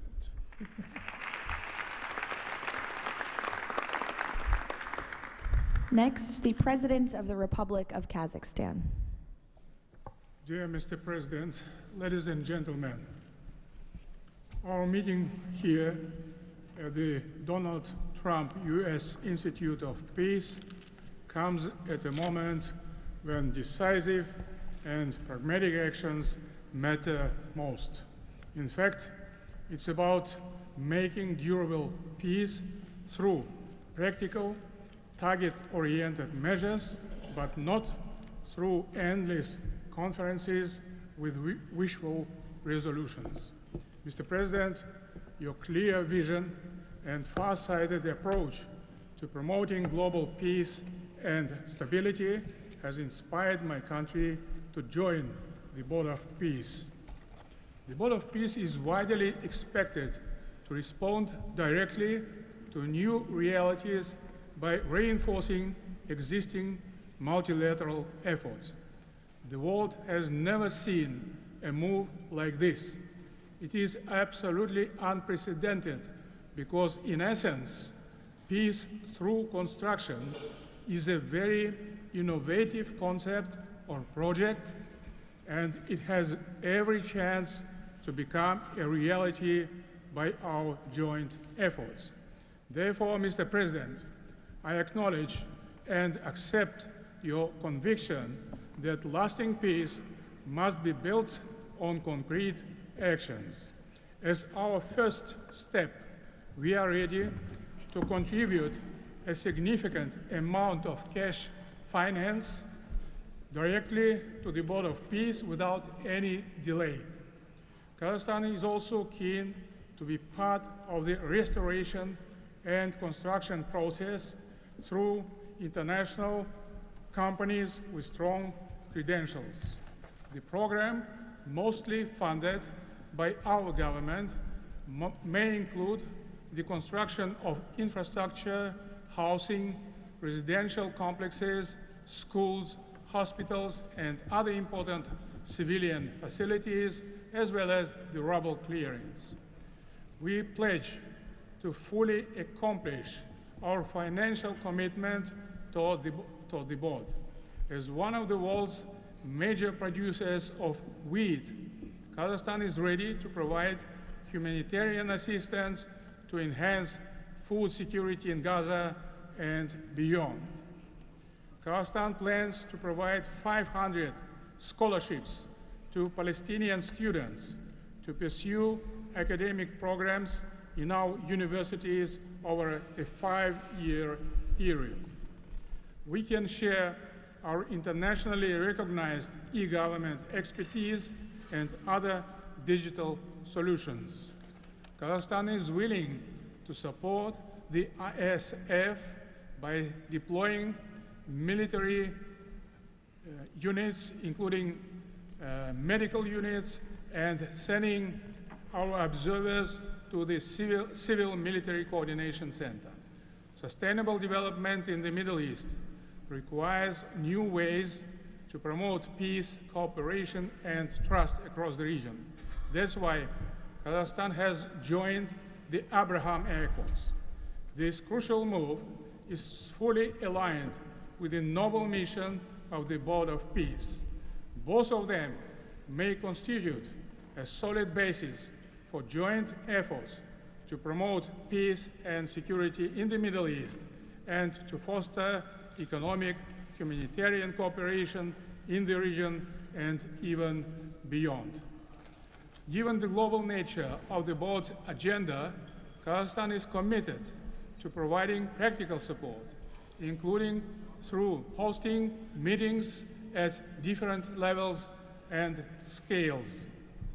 I also would like to propose to establish a special President Trump's Award of the Board of Peace to recognize his outstanding peace-building efforts and achievements. I am confident, Mr. President, that under your strong leadership, the Board of Peace will successfully deliver its great noble mission. Thank you.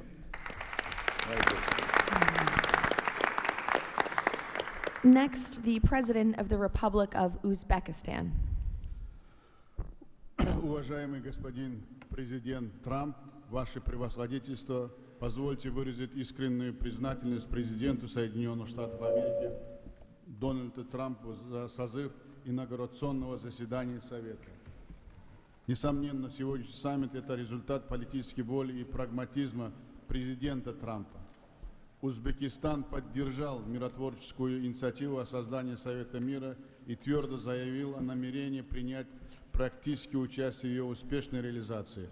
Убежден, что работа Совета позволит сформировать благоприятную обстановку для экономического и социального восстановления сектора Газа. При этом любой механизм внешнего управления должен непременно опираться на внутреннюю поддержку населения сектора. Скоординированные усилия всех сторон позволят обеспечить устойчивость постконфликтного процесса и создание условий для скорейшего восстановления Газы. Подчеркну, что Узбекистан готов внести посильный вклад в возведение жилых домов, детских садов, школ и больниц.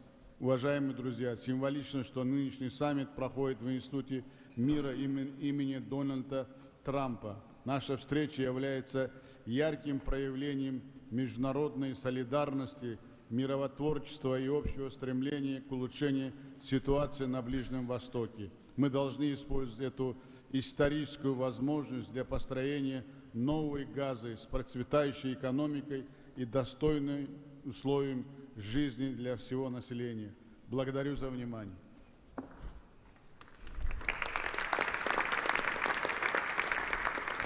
The President of the Republic of Indonesia.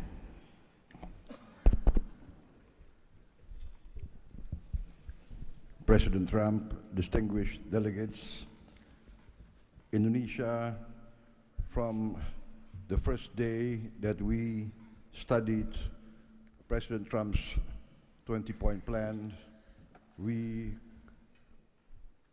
completely agree and we are fully committed to this plan, and that is why we joined the Board of Peace. We are committed to its success. We know there will be a lot of obstacles, there will be a lot of difficulties, but we are very optimistic with the leadership of President Trump. This vision of real peace will be achieved. There will be problems, but we will prevail. We will achieve our dream of peace in Palestine, peace, a lasting and peaceful solution for the Palestinian problem and in Gaza. The achievements of the ceasefire is real. We commend this, and therefore we reaffirm our commitment to contribute significant number of troops, up to 8,000 or more if necessary.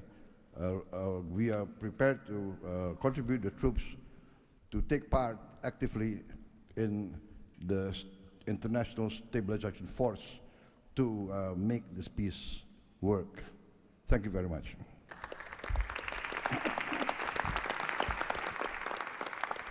The President of Romania.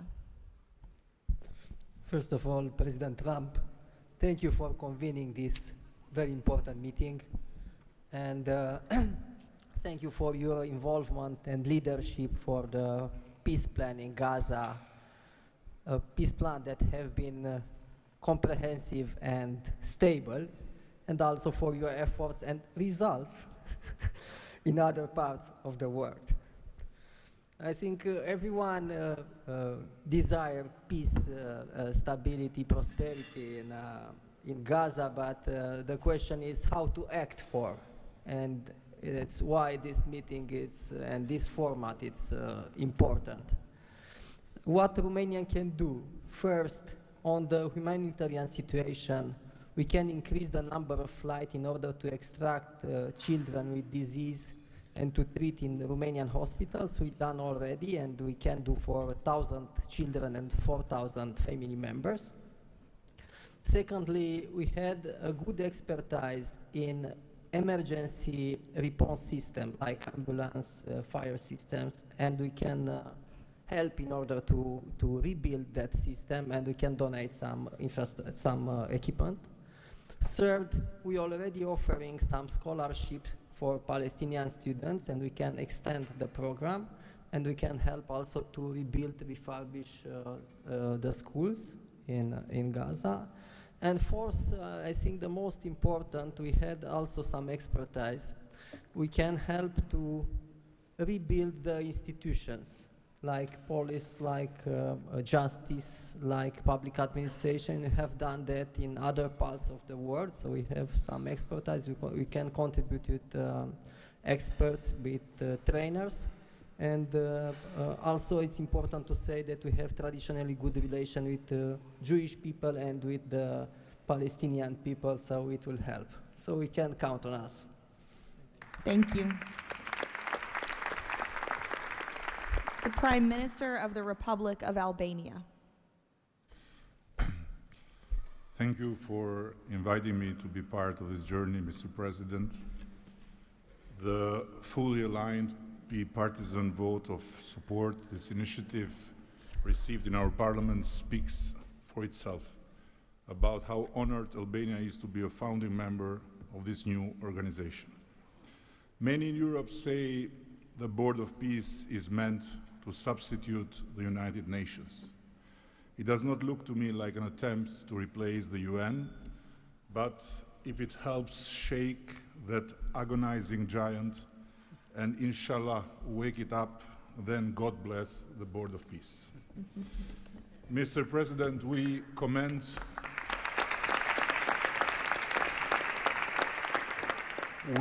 your decisive role in bringing a halt to the heartbreaking conflict in Gaza, and Albania has confirmed its participation in the stabilization force with our troops. At the same time, I propose that this board invite all countries to contribute directly by building a dedicated public facility for Palestinian children, and in doing so, the world would help the children of Gaza, who are the most innocent hostages of the lunacy of Hamas, to grow within the tangible presence of the largest chain of hands humanity has ever joined together, by not only putting the money, but bringing their own architects in this, so the world will transform an wound of history into an oasis of hope, where compassion takes concrete form and the future is shaped around those who deserve it most, the next generations of Palestinians. Albania will be privileged to stand in that chain. Allow me very briefly to draw your attention to another open conflict closer to home, where President Trump's leadership during his first term brought Kosovo and Serbia closer than ever to a final peace agreement. The president of Kosovo was then brutally prevented from traveling to the White House to sign that agreement in the presence of President Trump. And this was the doing of the very same Sicario prosecutor that went after President Trump himself, and for that became worldwide famous. Today, the Kosovo president have now spent 6 years in pretrial detention before a special court in The Hague, sponsored by several democratic states, some of them present here, that should be shamed of that type of international justice. Just last week, Mr. President, another prosecutor, funded by this great country and its taxpayers, requested 45 years of imprisonment for him, a request that sent shockwave of humiliation through an entire peace-seeking nation. At this moment, only a few months stand between a man who rose from resistance to ethnic cleansing to become a peacemaker and the potentially devastating outcome in a court that has so far failed at every step to uphold the standards of democratic justice. For the sake of God, Mr. President, let's do something before, as you say, very bad things might happen again. And again, thank you so much for including Albania in this noble initiative by bringing close friends of Israel and of the Arab countries.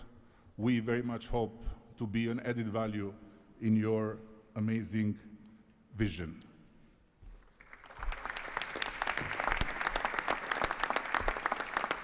Next, the Prime Minister of Egypt.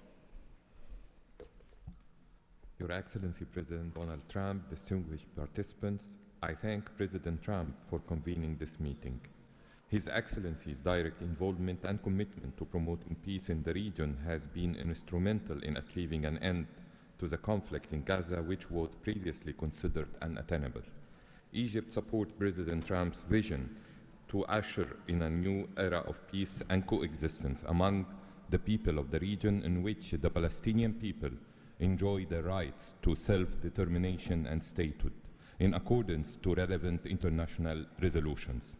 Egypt also appreciates President Trump's firm position on rejecting the annexation of the West Bank. Egypt supports the mandate of the Board of Peace as a principal framework for governing the transitional period in Gaza. It is necessary to fully empower the National Committee for the Administration of Gaza to function effectively from within and throughout the Strip.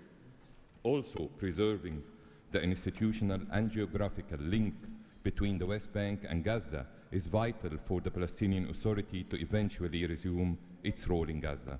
Within the framework of Egypt's support to President Trump's plan, Egypt will continue its effort to train Palestinian police personnel to maintain security within the Strip.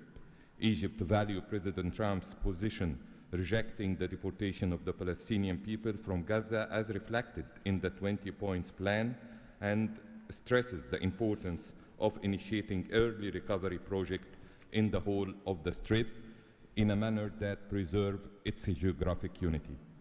Let us consider today's meeting as an initial step in advancing these objectives. Again, thank you, Your Excellency President Trump. Thank you. The Prime Minister of the State of Qatar. Thank you.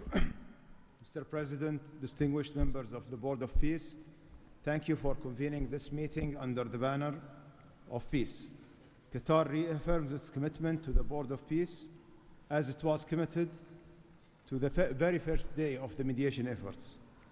From that day until the end, when we have witnessed in that historical moment in Sharm el-Sheikh the signing of this agreement together with our partners. For decades, this conflict has burdened our region and the world, and our responsibility remains to achieve a just and lasting resolution. The board, under the President Trump leadership, will advance the full implementation of the 20 points plan without delay, ensuring fairness and justice for both Palestinians and Israelis. In this spirit, Qatar pledges $1 billion in support to the board mission aimed at reaching a final resolution that fulfills Palestinian aspiration for the statehood and recognition, and the Israeli aspiration for security and integration. We will also continue our humanitarian coordination together with our UN partners and the Board of Peace. Thank you very much. Thank you. The Deputy Prime Minister and Foreign Minister of the UAE. Mr. President, thank you for gathering us today. I really hope that the beginning of Ramadan will give us all guidance towards peace, coexistence, and living in prosperity with each other. Mr. President, just over 5 years ago, you, with your friend, my president, Sheikh Mohammed, and the Prime Minister of Israel, launched the Abrahamic Accords. And since then, we've managed not only to work with you, with Israel, towards a better future for the region, but even when October 7th took place, the UAE managed to work with Israel in providing, since the war started, almost $3 billion of assistance to the Palestinian people in Gaza. Today, Mr. President, the UAE announces a further $1.2 billion for supporting Gaza through the Board of Peace, which I'm delighted that I've been working with so many friends like Steve and Jared, Secretary Rubio, who's been so inspiring in so many other ways, on so many other fronts, and looking forward working with him for in the future. And Mr. President, if it wasn't for your support, I think this board would not have been gathered. We would not have had the meeting in New York to end this war, when you gathered 8 leaders of the region to end this war. So, Mr. President, during Ramadan, we pray for your success. Thank you. Thank you. The Minister of Foreign Affairs of the Kingdom of Morocco. Thank you. Mr. President, His Majesty King Mohammed VI welcomes and supports your vision and leadership to foster peace and prosperity around the world, and in particular in the Middle East. Thanks to your peace plan for Gaza, a ceasefire was achieved, a tragic war was ended, lives were saved, and a pragmatic and forward-looking approach to rebuild Gaza was crafted. Today, as a committed founding member of the Board of Peace and upon instructions of His Majesty King Mohammed VI, Morocco is pledging the following in honor of the President Trump's visionary peacemaking. 1, Morocco has already made the first ever financial contribution to the Board of Peace. 2, Morocco is ready to deploy police officers and train policemen from Gaza. 3, Morocco will deploy a high-ranking military officers to ISF Joint Military Command. 4, Morocco will deploy a military field hospital. 5, Morocco is ready to lead a de-radicalization program to fight hate speech and promote tolerance and coexistence. To conclude, allow me, Mr. President, to briefly highlight 4 elements. The conditions set in phase 2 of the your 20-point plan should be met for the success of our action. Preserving stability in the West Bank is crucial. The Palestinian ownership is important through legitimate institutions. Lastly, you are, Mr. President, the only leader able to bring peace to the Middle East. We hope that the stabilization of Gaza will help launching a global and genuine peace process based on the two-state solution. Thank you. Thank you. The Minister of Foreign Affairs of the Republic of Turkey. Mr. President, distinguished participants, after 2 years of immense suffering, ceasefire in Gaza has been achieved thanks to President Trump's personal engagement and our collective efforts. Yet the humanitarian situation remains fragile, and ceasefire violations continue to occur. A prompt, coordinated, and effective response is therefore essential. President Erdogan remains fully committed to Gaza's security, stabilization, and recovery. Turkey has already been providing immense amount of humanitarian assistance to Gaza. We can also contribute meaningfully to the rehabilitation of health and education sectors, as well as the training of the police force. In addition, we are prepared to provide troops to the International Stabilization Force. Mr. President, Turkey will continue to support your efforts towards a just and lasting peace. We remain convinced that the foundation of such peace is the two-state solution. Let us work towards that objective for the benefit of all peoples of the region. Thank you. The Minister of Foreign Affairs of the State of Kuwait. I'll be delivering my statement in Arabic. فخامة الرئيس دونالد ترامب، رئيس الولايات المتحدة الأمريكية الصديقة، رئيس مجلس السلام، أصحاب الجلالة والفخامة والسمو والمعالي، الحضور الكريم، السلام عليكم ورحمة الله وبركاته. أود أن أنقل لكم تحيات حضرة صاحب السمو الشيخ مشعل أحمد الجابر الصباح، حفظه الله ورعاه، أمير دولة الكويت، وتمنيات سموه بالتوفيق والنجاح لأعمال هذا المجلس.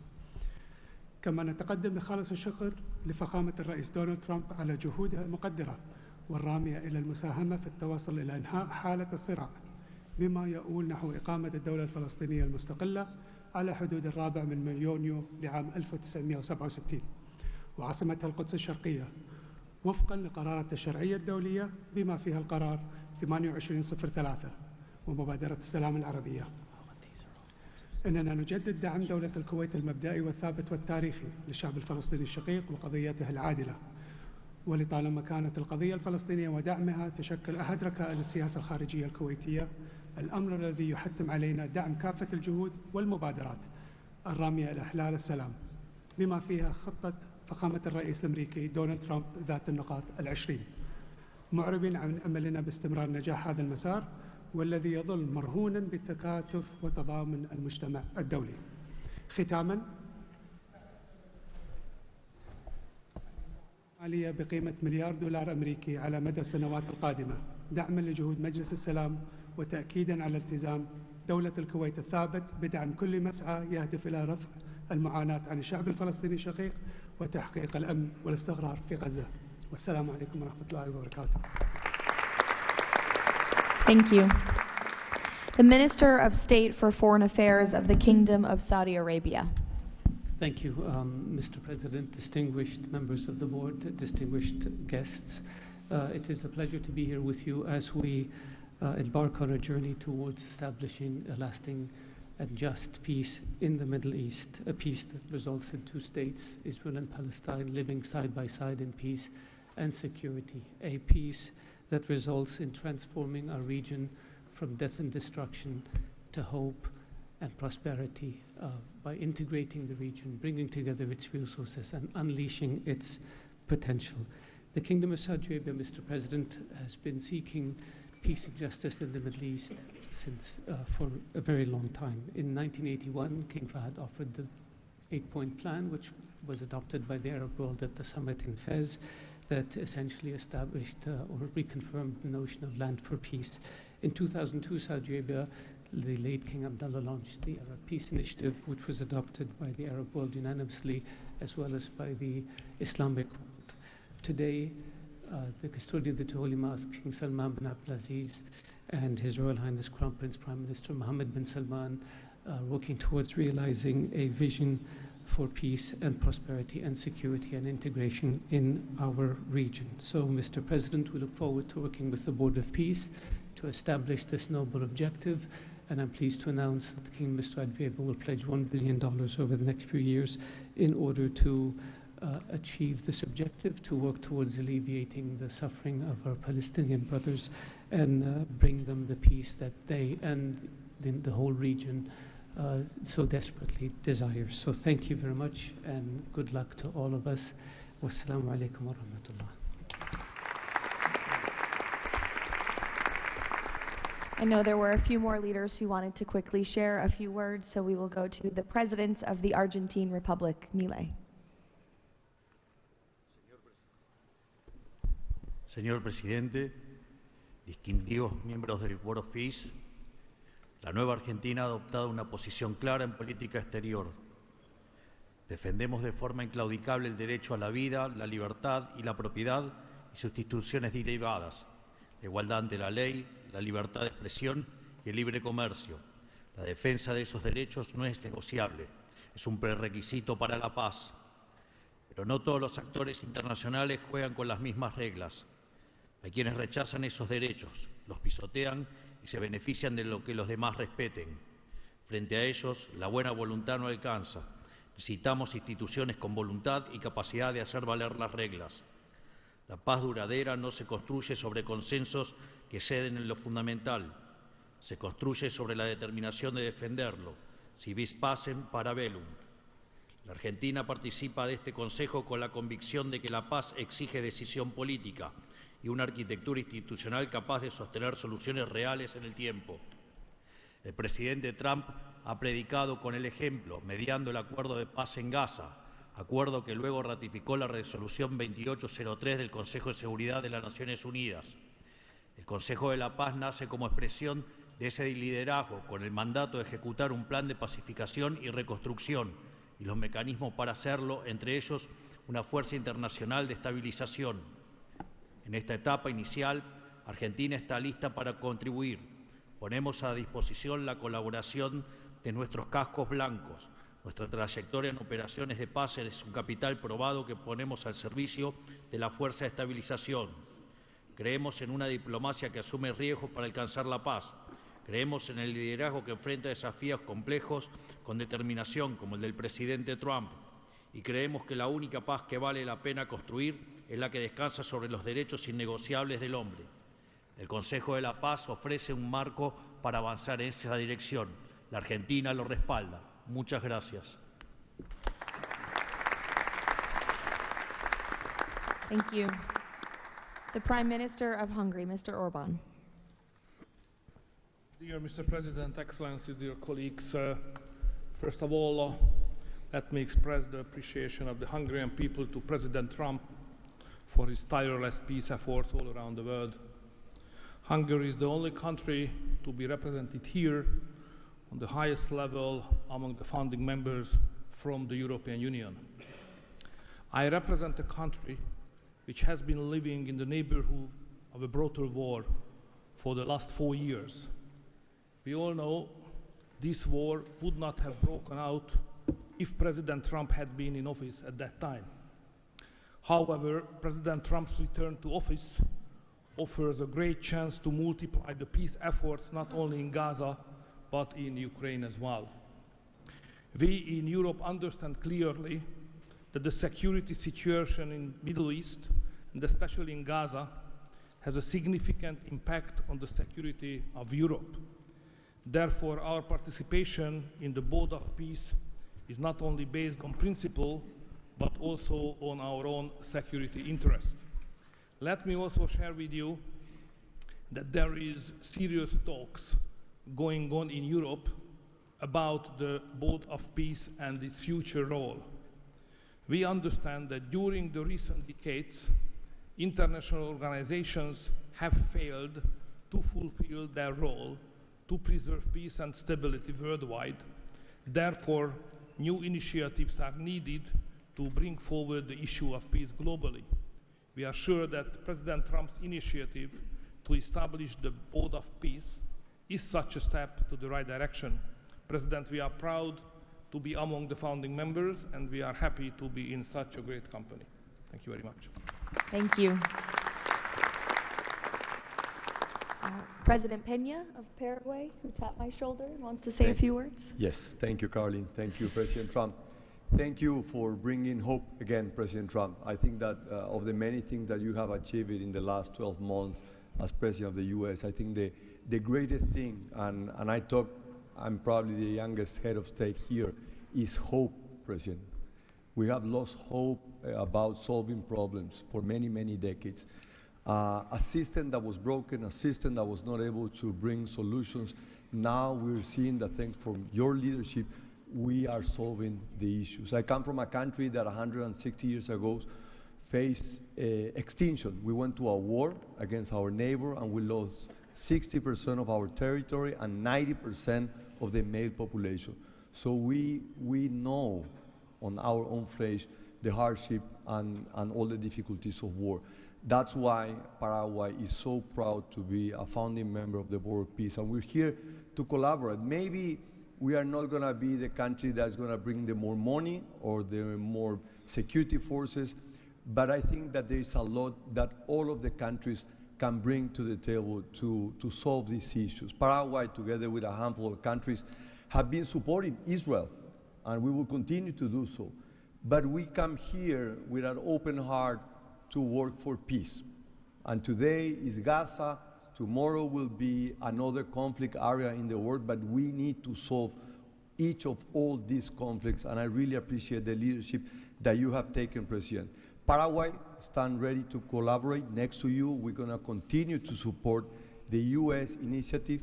Probably the only day that we're not gonna be able to support the USA is gonna be on June 12th, because Paraguay is going to be facing the U.S. in the World Cup. Thank you very much. Thank you. The Minister of Foreign Affairs of the State of Israel, please. Thank you. President Trump, this is an important day. Your historic actions have proven time and again. You are a leader who takes initiative, forges new paths, and works toward a better future for the entire world. Your visionary leadership, alongside with Prime Minister Netanyahu's resolve, brought all our hostages home from Gaza. Thank you for that. I'm proud to represent here the State of Israel that stood through such a difficult war for 2 years on 7 different fronts, demonstrating resilience and strength. As I stand here, I recall the 925 brave soldiers that gave their lives in a war against pure evil, Hamas, Islamic Jihad, and Hezbollah. These are the best people. To them, we owe our existence and all our achievements. They will not be forgotten. I think of them and their families who paid the heaviest price. Since Hamas violently took over Gaza in 2007, it built the largest terror state in the world with huge terror infrastructure above and below ground. October 7 was the peak of Hamas' ongoing terror campaign through decades. Hamas raped and murdered women, killed children in front of their parents and parents in front of their children, burned whole families alive. That terrible day will not be forgotten, and we must act to ensure it never repeats itself. Distinguished leaders, all previous plans for Gaza failed because they never addressed the core issues: terror, hate, incitement, and indoctrination. At the heart of President Trump's comprehensive plan are the disarmament of Hamas and Islamic Jihad, demilitarization of Gaza Strip, and de-radicalization of Palestinian society there. It's the first plan to address the root of the problem. We support it and are working and will work toward its success. As Mr. Mladenov emphasized, Hamas must be disarmed. That includes all its weapons, its terror infrastructure, underground tunnel network, and weapons production facilities must all be dismantled. As the plan emphasizes, there must be a fundamental de-radicalization process. The infrastructure that indoctrinates Palestinian children to hate and kill Jews in educational and religious institutes should no longer exist. All those are important not only for the Israelis. Gazans have lived under a terror regime for decades. The people of Gaza must be liberated from these terrorists. I want to make this opportunity to wish Muslims around the world Ramadan Kareem. Distinguished leaders, President Trump's visionary leadership creates, for the first time, an opportunity for a better future. On behalf of Israel, I say thank you, Mr. Trump. Thank you for your leadership. Thank you. Lastly, the Prime Minister of Pakistan.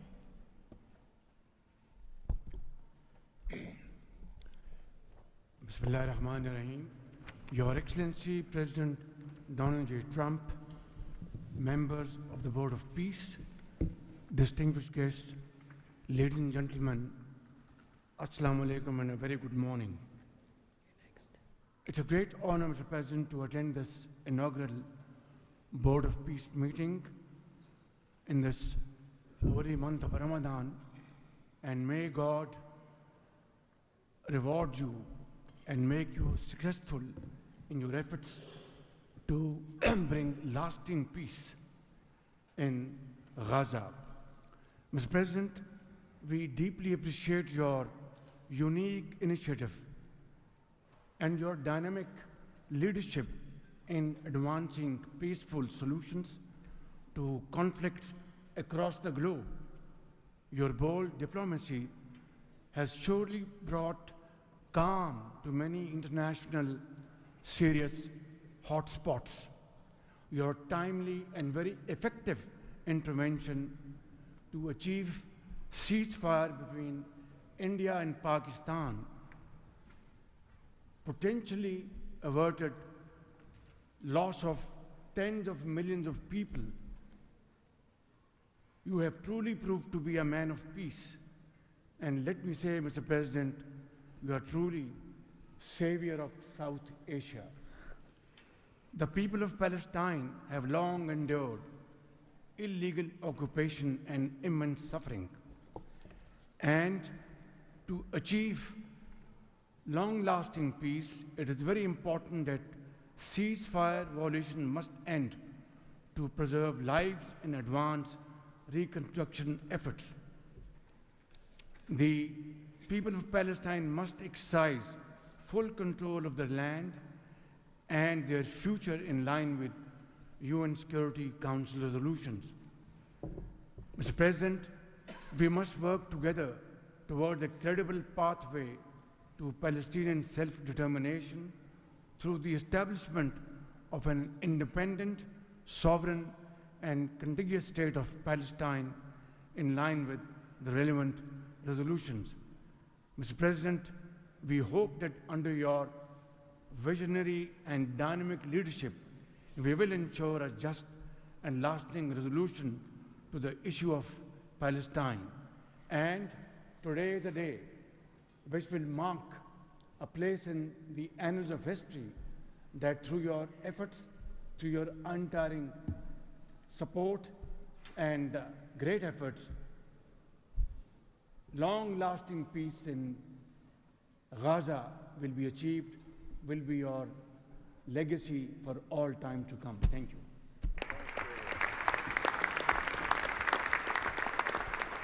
Thank you. We will now hear from the president of FIFA, Giovanni, to share more about FIFA's new partnership with the Board of Peace. Thank you, Caroline. Dear President, distinguished leaders, dear friends, I just have 3 quick points I want to mention now. Football, that's the first point, football, or soccer as it is called, here is the world's universal language. It is spoken by 6 billion people, 6 billion fans who have the same feelings. It's about hope, it's about joy, it's about happiness, it's about coming together, and it's about uniting the world. Mr. President will unite the world here this summer during the World Cup, but if we truly want to unite the world, we need peace, of course. And this brings me to the second point, because today we announce a true partnership between the Board of Peace and FIFA, and I'm very proud and very happy to announce this. After having heard your presentations in Davos, I was feeling that we need to help, we need to do something. Everyone has to support peace. Everyone in this room, Mr. President, everyone outside of this room who would like to be in this room has to support peace as well. We all have to contribute for this, and that's why FIFA wants to contribute, because we don't have to just rebuild houses or schools or hospital or roads. We also have to rebuild and build people, emotion, hope and trust. And this is what football, my sport, is about. And the third point is that, of course, as you all know, images speak louder and better than words. So we prepared a short video, and you can watch this video. I invite you to look at it carefully. Thank you very much. God bless peace, and God bless the Board of Peace. Ramadan Kareem. Thank you.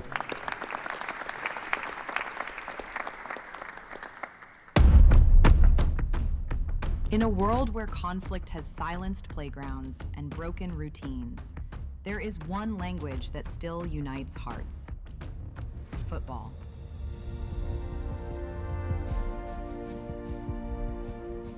A simple ball, a shared field, a reason to believe again.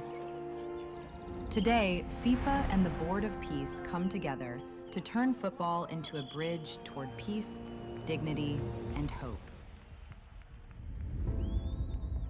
Through this partnership, a complete football ecosystem will be created. FIFA and the Board of Peace will build football pitches, FIFA arenas, academies, and stadiums. This initiative will support the creation of leagues at youth, amateur, and regional level, strengthening community engagement both on and off the pitch. It will also generate diverse professional opportunities, supporting the development of local talent not only on the field, but across all areas that bring football to life. Football does more than create players and coaches. It rebuilds confidence, restores routine, reopens doors to education, teamwork, and belonging. Local communities take the lead. Parents, teachers, volunteers, youth leaders, all becoming part of a shared mission to heal, to rebuild, to move forward together. Around every pitch, new emotions and long-lasting memories emerge. Community matches, fan gatherings, youth education, and sport programs. New job opportunities appear to become coaches, players, sport doctors, administrators, events organizers. We will create football ecosystem with thousands of people to be involved and engaged constantly. Together, FIFA and the Board of Peace will build, in Gaza, 50 FIFA arena mini pitches, with a cost of around $50,000 per unit. This represents a $2.5 million investment. 5 full-size pitches in 5 different districts at around $1 million per pitch. A FIFA academy with an estimated investment of $15 million. And a national stadium for 20,000 to 25,000 spectators, valued at around $50 million.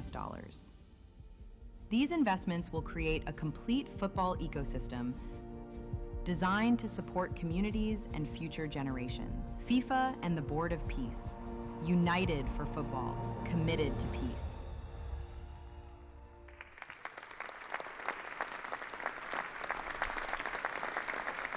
Thank you, Gianni. That's wonderful. In advance of today's meeting, members of the Board of Peace were asked to vote on a resolution establishing the principles of financial integrity and transparency that will guide the board's work, and that resolution has passed unanimously. So now President Trump, as chairman of the board, will sign the resolution in the presence of a quorum of the board.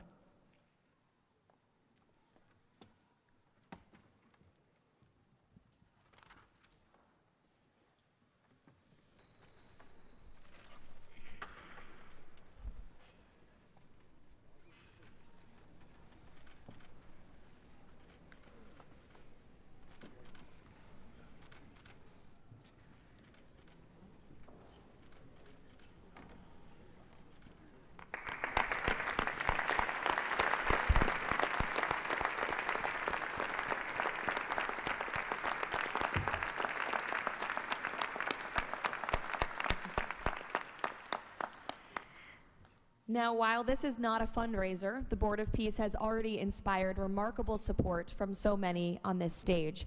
As President Trump announced earlier, total pledges exceed $6.5 billion in relief and rebuilding in Gaza, and thousands of personnel have been committed to help preserve the ceasefire and secure enduring peace. I would like to ask the heads of the following delegations to join President Trump on stage as he signs the fundraising pledges: Albania, Azerbaijan, Bahrain, Egypt, Indonesia, Jordan, Kazakhstan, Kosovo, Kuwait, Morocco, Qatar, Saudi Arabia, the UAE, and Uzbekistan. Please join the President as he signs the fundraising pledges.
Congratulations. Now, President Trump, if you would like to say a few words to conclude, and then you have the honor of gaveling out the first ever Board of Peace meeting. Well, thank you very much, Caroline. And I will say that this has been, I think, will maybe be one of, if not the most important day of our careers. And we've had some pretty good careers up here, but this is something very special. And we're going to straighten out Gaza. We're going to make Gaza very successful and safe. And we're also going to maybe take it a step further where we see hot spots around the world. We can probably do that very easily. This is a tremendous group of powerful people and brilliant people. And I think that we can do things that a lot of other people would not be able to even conceive of or think of. We will help Gaza. We will straighten it out. We will make it successful. We will make it peaceful. And we will do things like that in other spots. Spots will come up. Things will happen that nobody's even thinking about now and not even conceivable. But we will take care of a lot of things, and we'll work again with the United Nations and bring it back to health. It needs help. It's got tremendous potential, but it needs a lot of help. And I think we can start with doing that pretty soon, Michael. I think we're going to work on that very strongly. We can fix up even the building physically. I love to see beautiful buildings. I like to see buildings fixed up physically, not look like they are in disrepair. We don't like that. So we're going to do a job with the United Nations. We're going to have some very good people, and you have some very good people there right now, but we're going to put some extra people in, and we're going to have it help us. But most importantly for today, the Board of Peace is going to lead the way in Gaza. We're going to make Gaza an example of success and safety and unity, and it's an honor that you're here, and I want to thank the media for being so respectful. You're really amazing. It's given the Board of Peace the respect it deserves. These are the most powerful people in the world, the richest people in the world through their countries, and they have made a tremendous commitment, and the United States likewise has made a tremendous commitment. Thank you to everybody for your involvement, and we look forward to working with you over the years for many, many reasons, many very, very good humanitarian reasons. Thank you all. Thank you very much. Thank you. Thank you, Mr. Thank President. you. Thank you. Thank you, everybody. Ready?